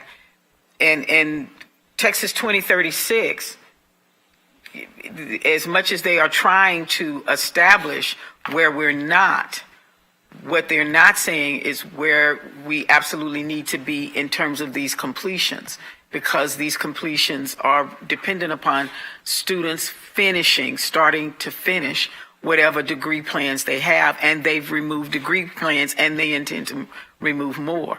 So this pipeline is going from here to here.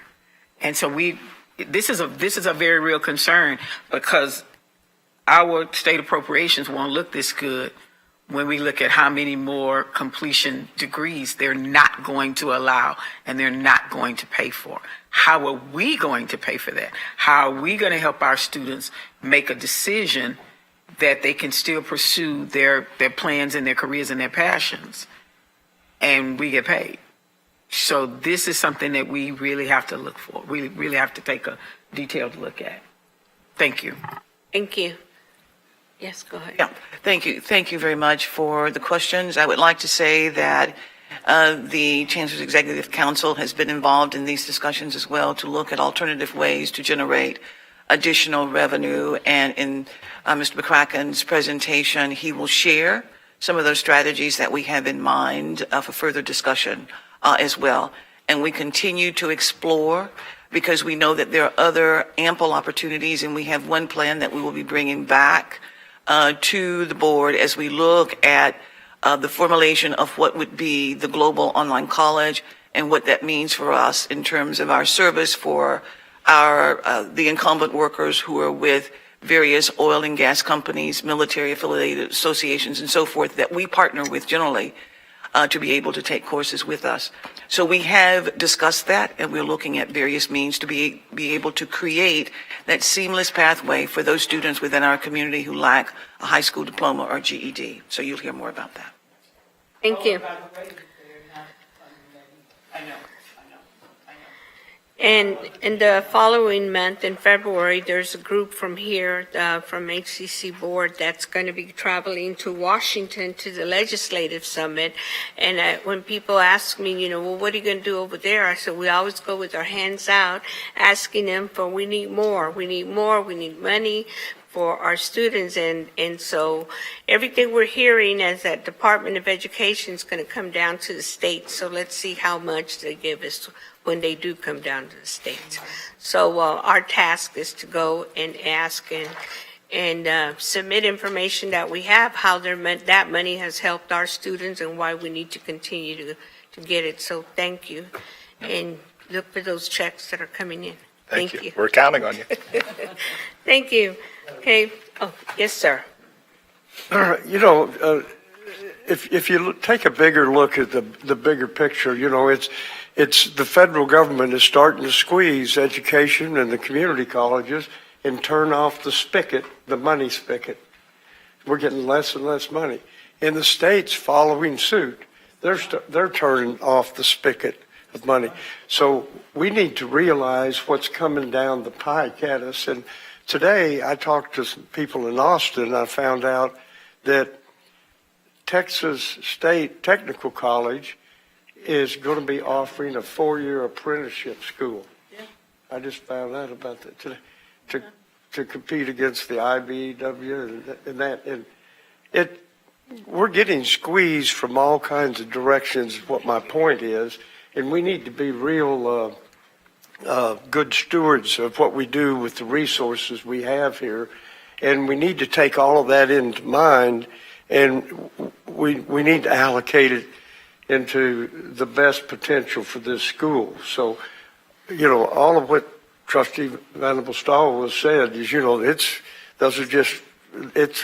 it's happening, it's coming. And what's ultimately going to happen is some community colleges are going to shut down. Some of them are going to merge. There's going to be, it's interesting times. Thank you, Madam Chair. Thank you. Voting is. Madam Chair, I'll be remiss to not seize this opportunity to, I think confirm what it sounds like my colleagues are saying, is that we really need to shore up our local sources of revenue to make sure that we can hedge against the unknown in the future. So I look forward to some of those sentiments expressed during the budgetary process. Thank you all. Thank you. Continuing now, voting is open. Board members, please cast your vote on the monthly investment report.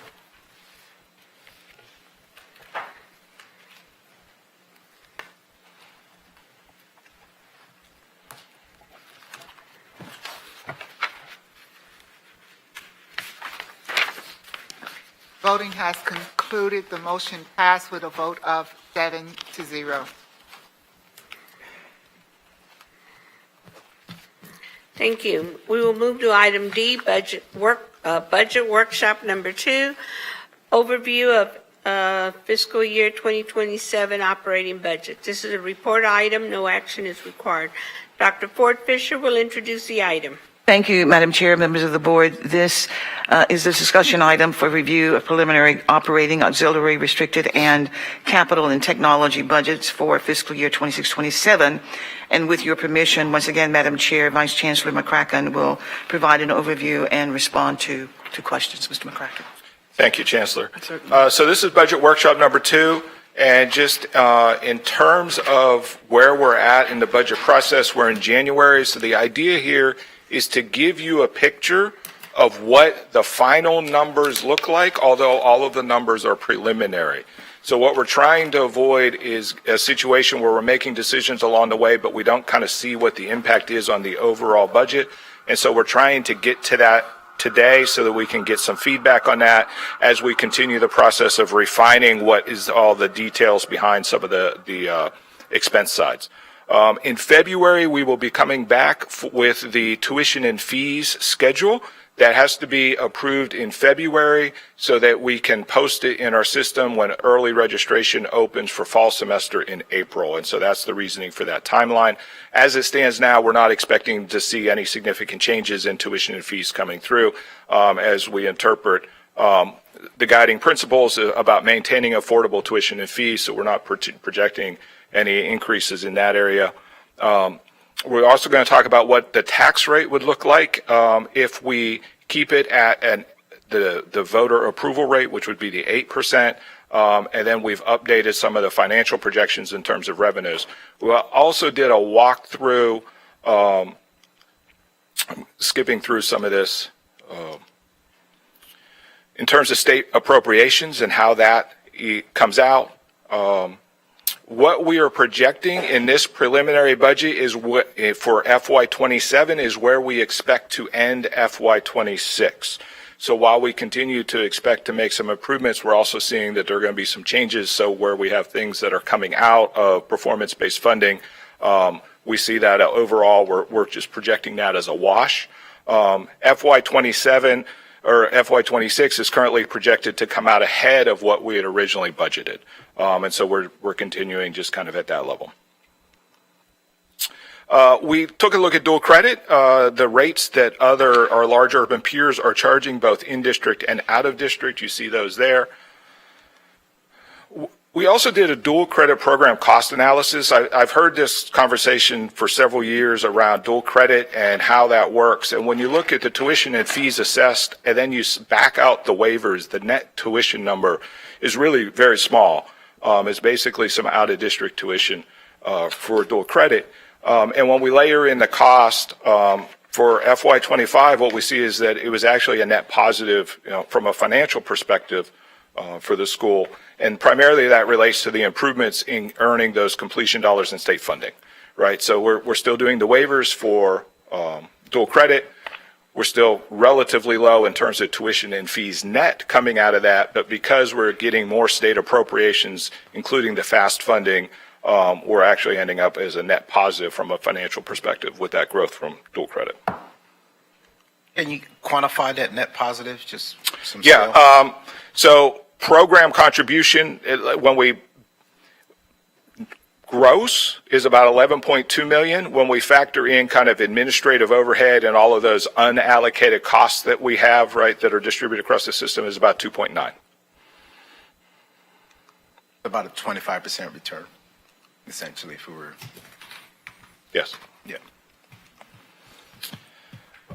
Ad valorem taxes, this is our projection for where the taxable assessed value is going to be. We're projecting 298 from 293. That's in billions, I believe. Our current tax rate is going to go down by 7.8% on the debt service because that number continues to decline. If we kept our total tax rate flat, meaning that we adjusted the M&O to offset the decline in the debt service and kept a flat tax rate of 0.098802, which is where we're at today, it would effectively result in an additional 7.8 million in revenue. The preliminary budget, we are putting in a 5.9%, which equates to that 8% voter approval rate. So the tax rate would actually go to 0.102806. Again, these are preliminary numbers, which would still put us just below the next lowest large urban peer, which is Austin Community College. So we would still be the lowest, but we would be bumping right up against them. And that would be about 19 million in revenue. Tuition and fees, we're projecting enrollment of about 107,000 for the year. That is essentially a 4% increase compared to where we're projecting to end FY26. That would be great. Non-operating revenue, we're anticipating a decline in interest rates to roughly 3.5 to 3 3/4. We'll see how that plays out. We have a couple proposed major operating expenses. These have been moved into the operating budget. They're no longer coming out of the fund balance when you look at the budget. And so this is what ultimately that looks like. We have state appropriations of 74 million, ad valorem taxes of 261. There you see the change of 19 million. Tuition and fees net of 150 million. That reflects the significant increase that we had this year relative to prior year budget. And then we have the fund balance usage for Houston Reconnect and Connect 2, continuing the funding of those programs at current year levels out of next year, out of the fund balance, essentially, carrying those forward into the following year.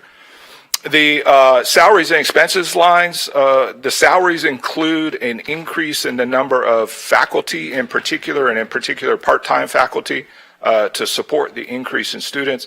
It also built into that salary number is a 3.5% increase for base salary increase across the board.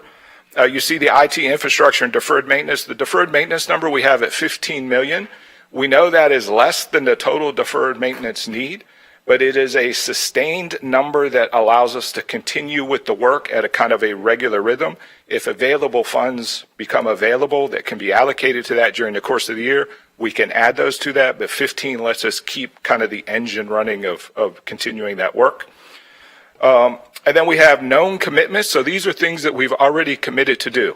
As an example, we've committed to doing dual credit at schools. That enrollment is up. That requires additional salaries that are paid to those faculty who are teaching that. Some of that is on the salaries line, but some of that is in another line as well, because it's going through the school districts. They're not employees of ours directly. And so that it would be an example of a known commitment. That's about 10 million. And then there's about another 12.5 million that would be new funding requests.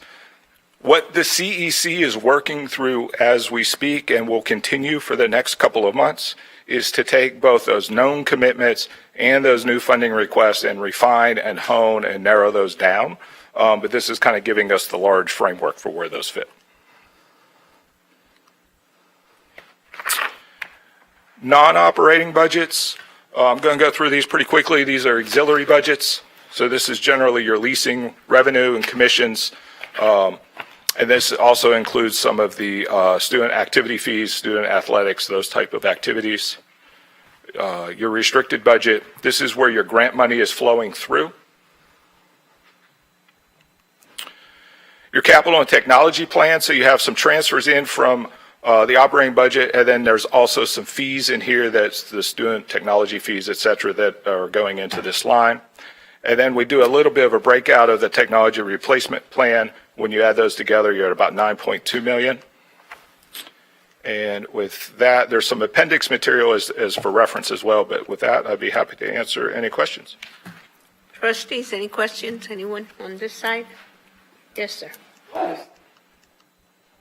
Bless you. Mr. McCracken, on the monthly financial reports, we've seen the decline in the other local revenue, where we were, I think, on average earning 4.4% in the prior fiscal year, and this year we're almost down to a flat 4%.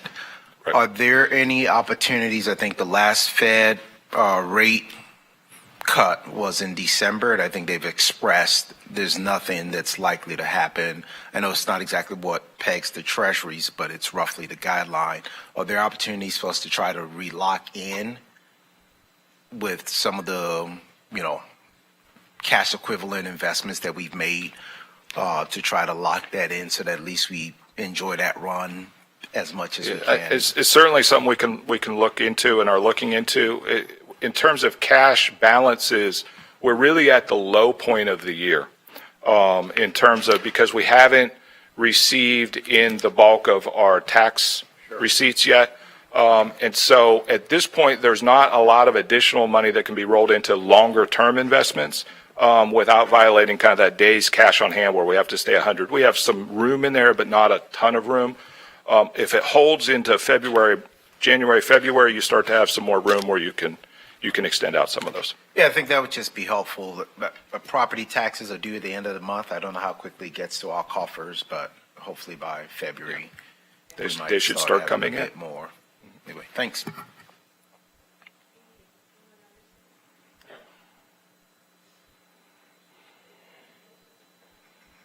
Okay, I didn't raise my hand, but the budget's going from 474 to 514. That's what you proposed, 8.4% increase. Oh, I'm sorry. Let me back up. That's 65,000. 65 million. Yeah, 474 to 518. That's budget to budget. Yes. Yes. And so if you think about the 474 for the FY '26 and you add 25 to that, which is where we expect to end the year, you're really talking about 499 in terms of revenue side. Okay. What is the actual for 26? So we don't know yet, but our projection is that we're going to end up about 25 million net positive. Okay. When I was walking in the building today, an ex-trustee was walking out, and he and I started talking, and it ended up, and he brought to my attention that when he was on the board, the tax rate never increased, and when he's off the board, it increased last year. We were one of the only two other institutions that raised our tax rate in this area. So the reason I say that is it's going to take some real selling to get me to agree to a increase in property tax rate this year. And especially since I've mentioned a couple times about I think this institution should do an audit. And I would like to see an audit done and see if there's some place we can cut some fat, some expenses. And I would like to do that before, if I don't have that data in front of me, I'm really going to be hard pressed to vote for an increase in the budget. Thanks. I'll build on that comment because I agree wholeheartedly with Trustee Wilson. And I'll take a slightly different spin on it, though. I agree. I think we have room to be more efficient in our administration of the institution. We have a Vice Chancellor of AI hopefully joining us very soon. My preference would be we assume some level of cost reduction due to that individual's efforts as part of the budget. I don't know if it's 5%. I'd leave that to y'all to anchor on something that's both compelling and challenging, but also achievable. But I think we need to start banking that we will be more efficient year on year as part of our commitment to the taxpayers, our commitment to ourselves. There are a few other items in here that I was expecting to see, but I know we don't have all the information yet, but I do think we need placeholders before we get too much farther. Y'all will not be surprised by this first one. ERP implementation should hit in the next academic year, fingers crossed. And I think we should put a placeholder for our current understanding of that cost plus some contingency in the budget. I really do not want to continue kicking the can down the road on getting our data foundations in line. That's crucial to student success and our ability to help our students succeed and thrive. When I talk with community members, constituents that are business owners or they're in industry, all I hear about are, we need more auto techs, we need more HVAC technicians, we need more electricians, we need more welders. Given that we're leaving this year with a $25 million revenue, I would really love for us to include a placeholder and consider some strategic investment in expanding our programs in programs like that. I don't want to put a pin on these are the ones. Those are all very high-paying, high ROI jobs for our students. I think the city needs them. There's a bunch of industry moving into town. I think this is the time for us to really have those level discussions of where can we strategically pre-invest to expand some of those high ROI programs that are full right now and could use additional kit. Along some of those same lines, I know we have an incredibly active workforce and industry partnership program, and they're growing by leaps and bounds every year. Their numbers are kind of buried in this budget report. One trustee's preference, I'd like to see them broken out. With them being broken out, I think we can put goals and expectations around their growth. I really see that as a big growth engine and a big reputation builder for the school. So breaking them out so that their performance, both revenues and expenditures, I think would be a big value added for the conversation that we're having at this board table. One final comment for me. I know I was probably the catalyst for this. Looking at the guiding principles that we have, and they're the next item to potentially vote on, I think it goes back to Trustee Wilson's point before about specificity. They are great guiding principles, but I don't think that they're specific enough to kind of prevent what we were hoping to prevent with that vote, which is the constant request for new scenarios and the swirl and all that. My preference, one trustee's preference, would be to wait until they are specific enough to where they can kind of hem us in a bit before we take that vote. We can take the vote now. They're all great. They're very high level, and I don't think that we would kind of diverge from any of them anyway. But my preference is let's punt that until maybe February so that they're specific, actionable, and they hold us accountable for kind of staying where we agree to stay. Thank you. Any other? Yes, ma'am. The audit committee has been working very hard to look at the past budgets, to look at the departments, to utilize the final audit reports from divisions and departments to see where we can literally trim the budget, because we understand that every year that should be done in conjunction with what will happen in terms of federal and state funding. And I have to give kudos to the administration who is working with the audit committee, because they did find and manage some revenue issues that were not revenue, but we were able to move funding because there were some issues that we corrected. We are continuing that because it's important to note that the assumption that we can continue in this vein, creating budgets with assumptions of federal support, is not realistic, and state support is not realistic. So we know that we're going to have to take a different viewpoint and move appropriately to determine what can and cannot happen. I do not anticipate the support for an increase in the budget, especially knowing what I know at the federal level as part of the policy committee for ACCT. It is not a pretty picture. And I'll bring that information to this board and to the audit committee and to the administration. It is not a pretty picture. So we have to anticipate the fact that funding will not be there. We will receive Pell Grant workforce funding, but Pell Grant is going to take a hit, which means our students who desperately need that won't be getting it. And so we have to look at what will happen to our budget when these federal decisions come down and then the state decisions are squeezing us from the other side. I want to say that as we continue to look at how we operate and how the administration is working with the audit committee to streamline the operations so that we are not expending funding in unnecessary areas, I want to say that they are working really hard to make sure that we become efficient and effective in our expenditures, because that is going to be the key in survival. If the feds remove $50 million from us, and that means every year you don't get that $50 million, and the state removes the degree outpays, if they remove certain degrees and we don't get funded for people completing those degrees, we have got to tighten our belt. It's not an option.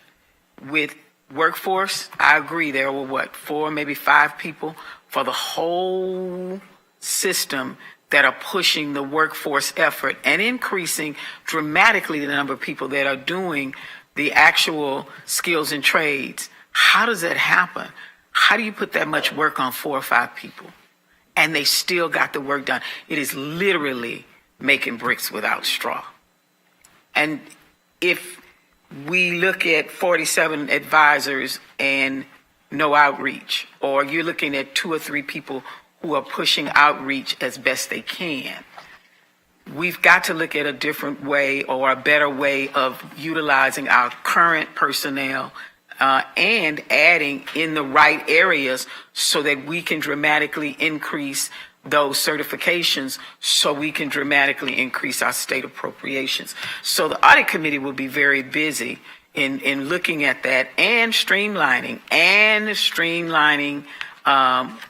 contractual agreements. Because some of our contractual agreements, we have people capable and qualified in the building to do those jobs. So I want to thank those administrative individuals who have been working with the audit committee and really improving our financial outlook, but understanding that this outlook will be bleaker this year as a result of federal and state streamlining. And we are now going to have to tighten our belts again. And that puts a lot of burden on the administration. This is a great team. If you all have not read the final audit reports, audit committee will be taking a very close look at those to see how we can request of the chancellor and the administration to make sure that those things are managed.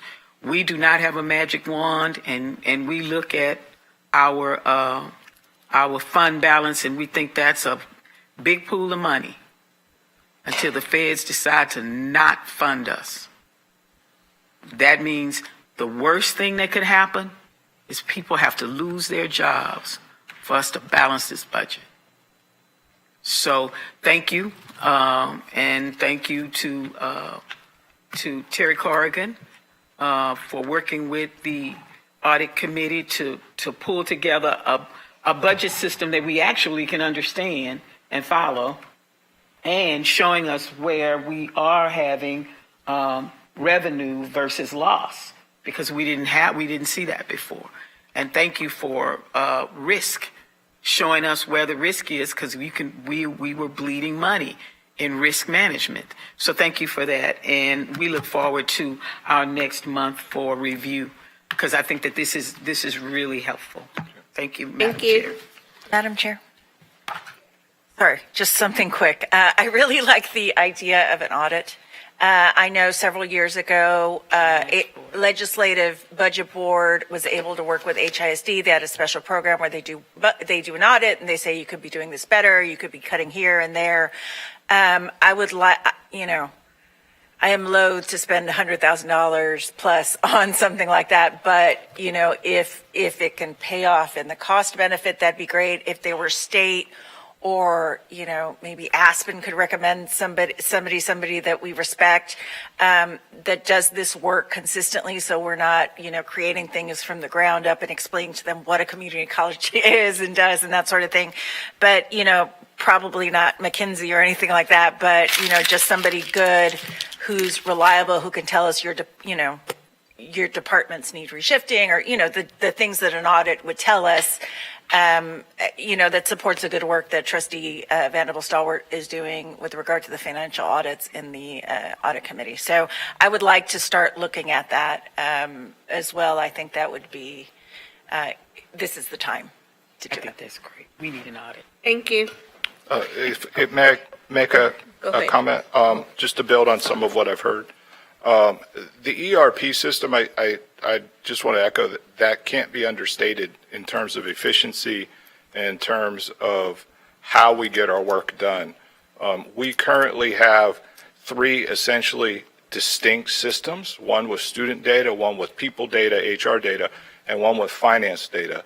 And we spend a tremendous amount of time trying to connect the data sources to produce actionable information, right? We could give a data dump, but that doesn't do anybody any good. And so Dr. Burge's team and Barry's team in IT, and the team in instructional side, and Dr. Drain with the scheduling, and then we've kind of layered on top of that these add-on systems to try to help us integrate. And it's very difficult to operate those systems. I will just also give an advance warning that changing ERP systems to whatever you change to is a very painful process.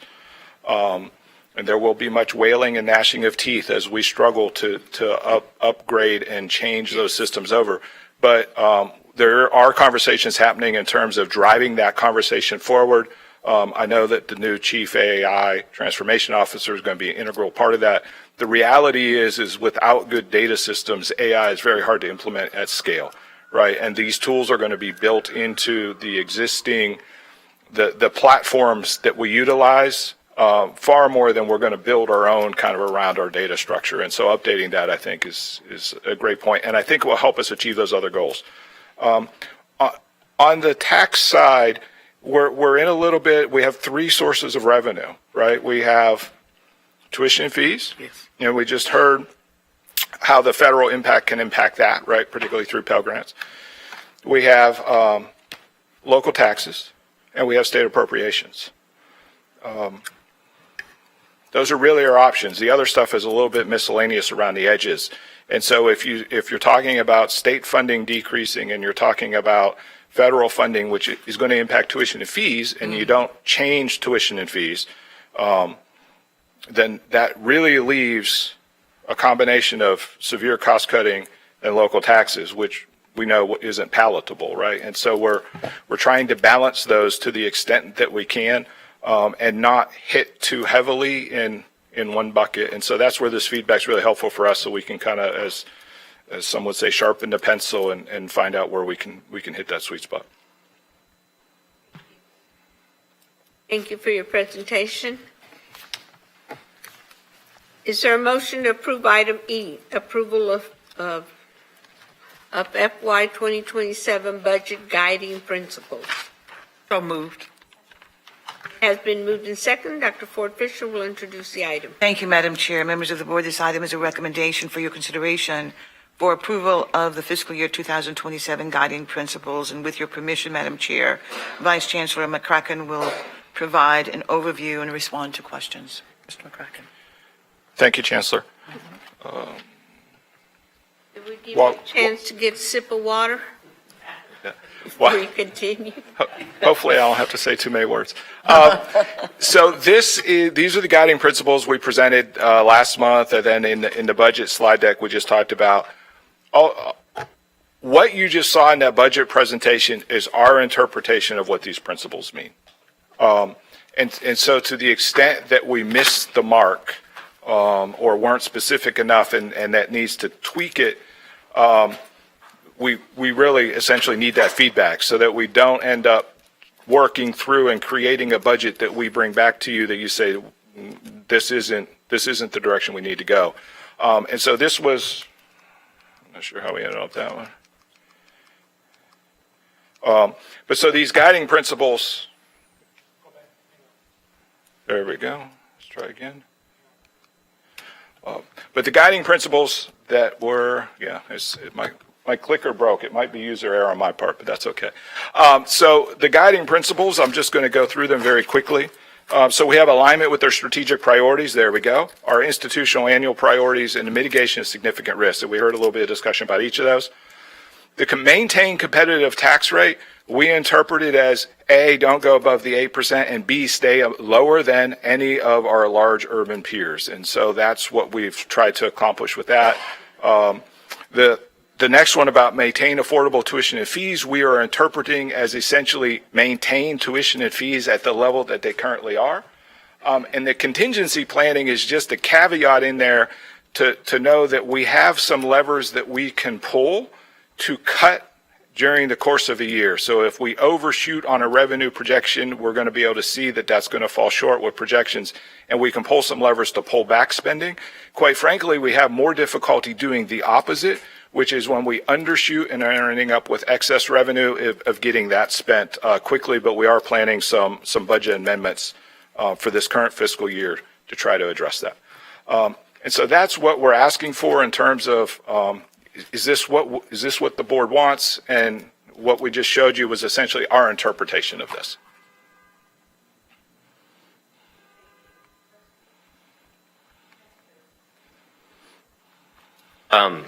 Madam Chair, may I? So as I mentioned in my comments before, I think, this is great, and I think you're going to get, I guess, at this point, 7 votes in favor for it. My one challenge, though, is that because we're all in such agreement with it, it doesn't really serve much of a purpose. When we talked about this in the board retreat last year, I think we discussed a desire to, at some point, give the board the opportunity to draw a line in the sand where we do have disagreement amongst the board and give y'all a clear sense of the board vote so that in the midst of individual trustees bringing up individual ideas, you now have an opportunity to really get clarity via 5 votes or hopefully more. And I just don't think that this serves that purpose. So my recommendation, and I'll finish these comments by making the motion, is that we postpone this until February, where hopefully our budget process is more mature and we do start to see a bit of disagreement amongst the trustees that we can use a vote to really help give you clarity on how to proceed. I think at this point, again, it's great, we all agree with it, but I don't think us voting to approve this will give you anything. So I'd like to move that we postpone this to February to give more chance for the process to evolve so this can be a more meaningful vote. Before we do that, let's hear from other trustees. Madam Chair? I agree with the guiding principles because they're literally the bricks that need to become part of the foundation. And then it seems to me that this next step becomes the detailed items that will build upon that foundation. They followed what we gave them, and we gave them this, and they met it. But now we have to go into a greater detail in terms of how these things are going to be executed. So where is our guidance for the next level, which is executing each one of these things? So the guiding principles work for what we asked for.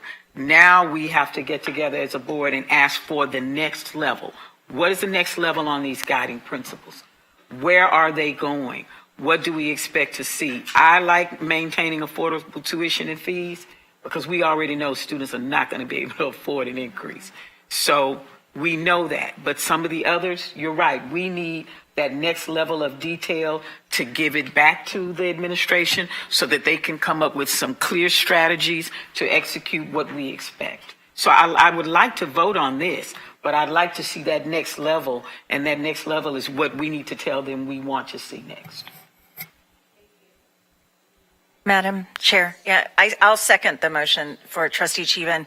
And, it's kind of clear that there's inherent kind of, I'm losing my words today, pushing and pulling on some of these items, right? So like you have maintain competitive tax rate, which we obviously all want and need, but we've also talked specifically about lowering the technology fees, right? Which is kind of the second item would not make that a priority when I think that some of us have expressed that we would like something like that to be a priority. And those are the tensions, right? If we give students a break on the technology fee, potentially the tax rate can go up, right? But we're not making those decisions right now. And I think it is something, I think that goes into a lot of what Trustee Cheevan was talking about. You need guidance on that, right?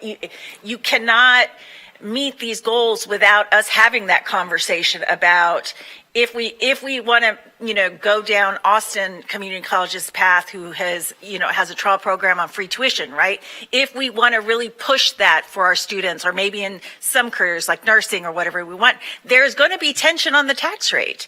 But that is something where you need clarity from us about. And I don't think this goes far enough in giving you that sort of clarity, coming back to us with a budget, having us do the hemming and hawing, wanting projections upon projections of things that, it's more work later on, right? To not have those discussions now and not have that going forward. So I agree. I would like to see more specificity, specifically with the things where there are tensions, and all of it's with tensions with regard to resource allocation, right? But, specifically those two, I think that's a really strong conversation we need to have, about giving students who are going to be seeing financial struggles in the immediate future lower rates, lower tuitions, and the tax rate, right?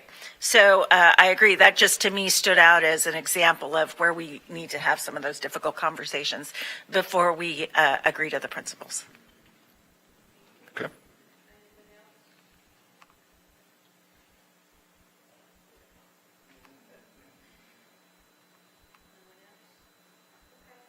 Well, I know that y'all asked for how can we help you, and so that helps me because I know that those are the things that we're looking at, and so I guess if I would do the next level, I could see that okay, well now we come up with strategies,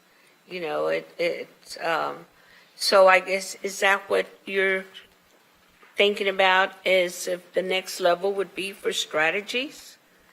To me, I'm thinking more trade-offs than strategies. I think Trustee Reichert, you said it really well, that at some point these principles will start to collide and become less compatible than they seem on the page, and that's where the board will start to fracture. That's a healthy fracture. Right? If we're not pushing the bounds of what's possible to help our students, we're not doing our jobs.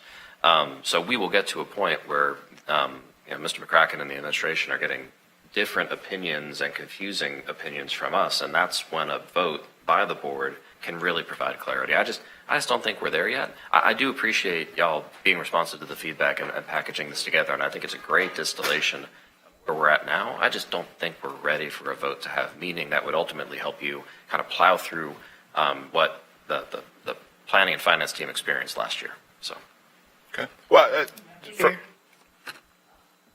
perhaps what we should do is ask the administration to ask us the questions they need answers.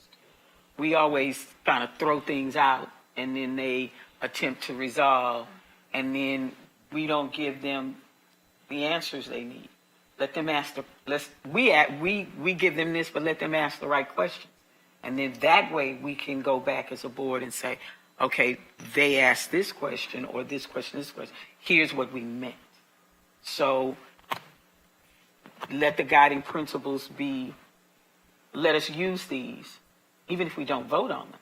Let us use these because they are 6 very good focuses.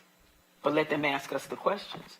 And then we can come back with answers that will help you to make better informed decisions from the board perspective and from the other side of the table, which is the strategies you'll have to do to implement what the board perspective is. Because it always seems like you can't quite see what we're saying until we vote no. That doesn't work for you. That doesn't work for the administration. So if we... Can I ask a clarifying question? Go ahead. Yes. Yeah. So there was an earlier discussion where it was around board goals. And it was, I think, similar to this, right? Is until you see it, and then react to it, it takes on a new life of its own once you see it and react to it, right? And so there's kind of 2 approaches we can take. We can take these and try to come back with some of those, I'll call them allocation questions, right? That we see as kind of, we're not clear on which way we want to go. Tuition and fees is on the one hand, whether it's a technology fee or a tuition is on the one hand, and on the other hand, we have tax rate, right? We have on one hand tuition and fees, and on the other hand, we have federal government funding, right? We need to come down on a side on that. We have state funding we've kind of put in as flat, but if we have disagreement on that, but then in terms of where we're spending the resources, we can bring some more work back on that, in particular work with the chancellor and her council and say we see these as our kind of categories. And then we would add that to this, and then you can kind of react to that, is one way. The other way is for us to wait until you kind of assemble the feedback and send it to us, but I'm not sure how that works. I'm happy to take it that way. You're talking about another committee and time and, but I mean, you were right. You hit it right on target because that's what I was thinking too. Our goals, we thought it was too many. And so therefore, but if we really looked at them, there's areas where we could have combined and it wouldn't be, 7 goals. It could be 4 goals. Okay. But, so thank you for sharing that with us as well. Madam Chair. And may I just say that, we have presentations and things, but and I know embedded in it is, we need to have more frank discussion about where our challenges are, I think. And I think that there's an effort for us to look good to the community, which is great, and look good, to each other and everybody. But we need to see where those fractures are, see where, maybe some of the executive committee feels this way and some, wants that, right? Just so we can understand where the questions are, right? You know, I think that if it is going to come back to us, and I hope it is, I think we do need some structure. I think we need to be like, okay, these are, you know, how do you feel about this area? And it's the question, you know, tax rate versus technology fee. You know, how do you feel about this and this? And we can dump it in a survey if it's easiest, or, you know, however it is. I'm sure, you know, what collaboration, you know, all the things we need to do for open meetings and stuff like that. But, you know, there are ways to design it to where it's not going to take a bunch of time. You're not going to have to send 50 reminders to us to do it. And, but it can be like, look, if the decision is this and this, where do you fall? You know, this way, you know, and it'll give you a sense of when it does come to vote, you use some of that same language, you know, that we talked about, so we know, you know, what the issues are, and then we can kind of make a decision that way. But I do think it needs some structure. I think just punting it to next time isn't going to be helpful. And if we could just, I like Trustee Vanderbilt Stalwart's idea about some questions from you, because you know where the pain points are going to be going forward. Yeah, that's all I wanted to say. Thanks. Thank you.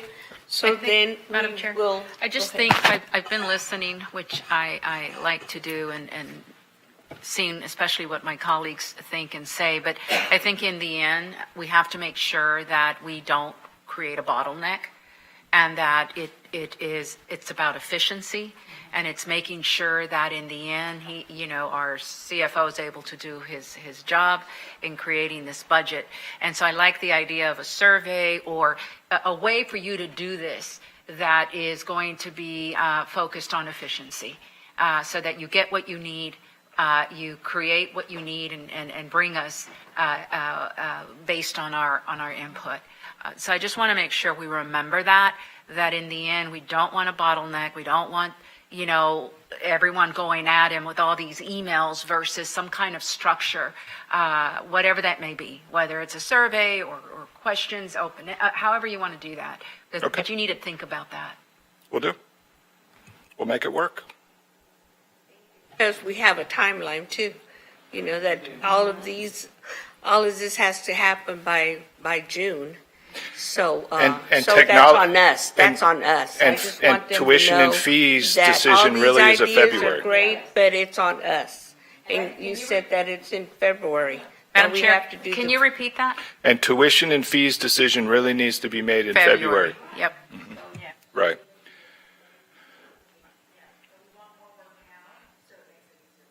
Yeah. Sure. Thank you. Thank you. So we're going to table, is that the right word, that we're going to table this? Okay. I have Madam Chair, there's a first and a second to postpone approval of the guiding principles until February. Okay. So then we can vote on that. Is that correct? Karen, that's yes for me. Okay, receive.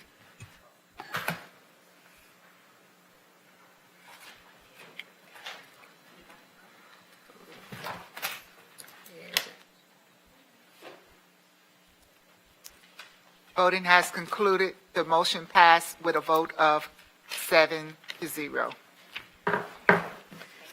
Thank you. So now committee, get together and work on it.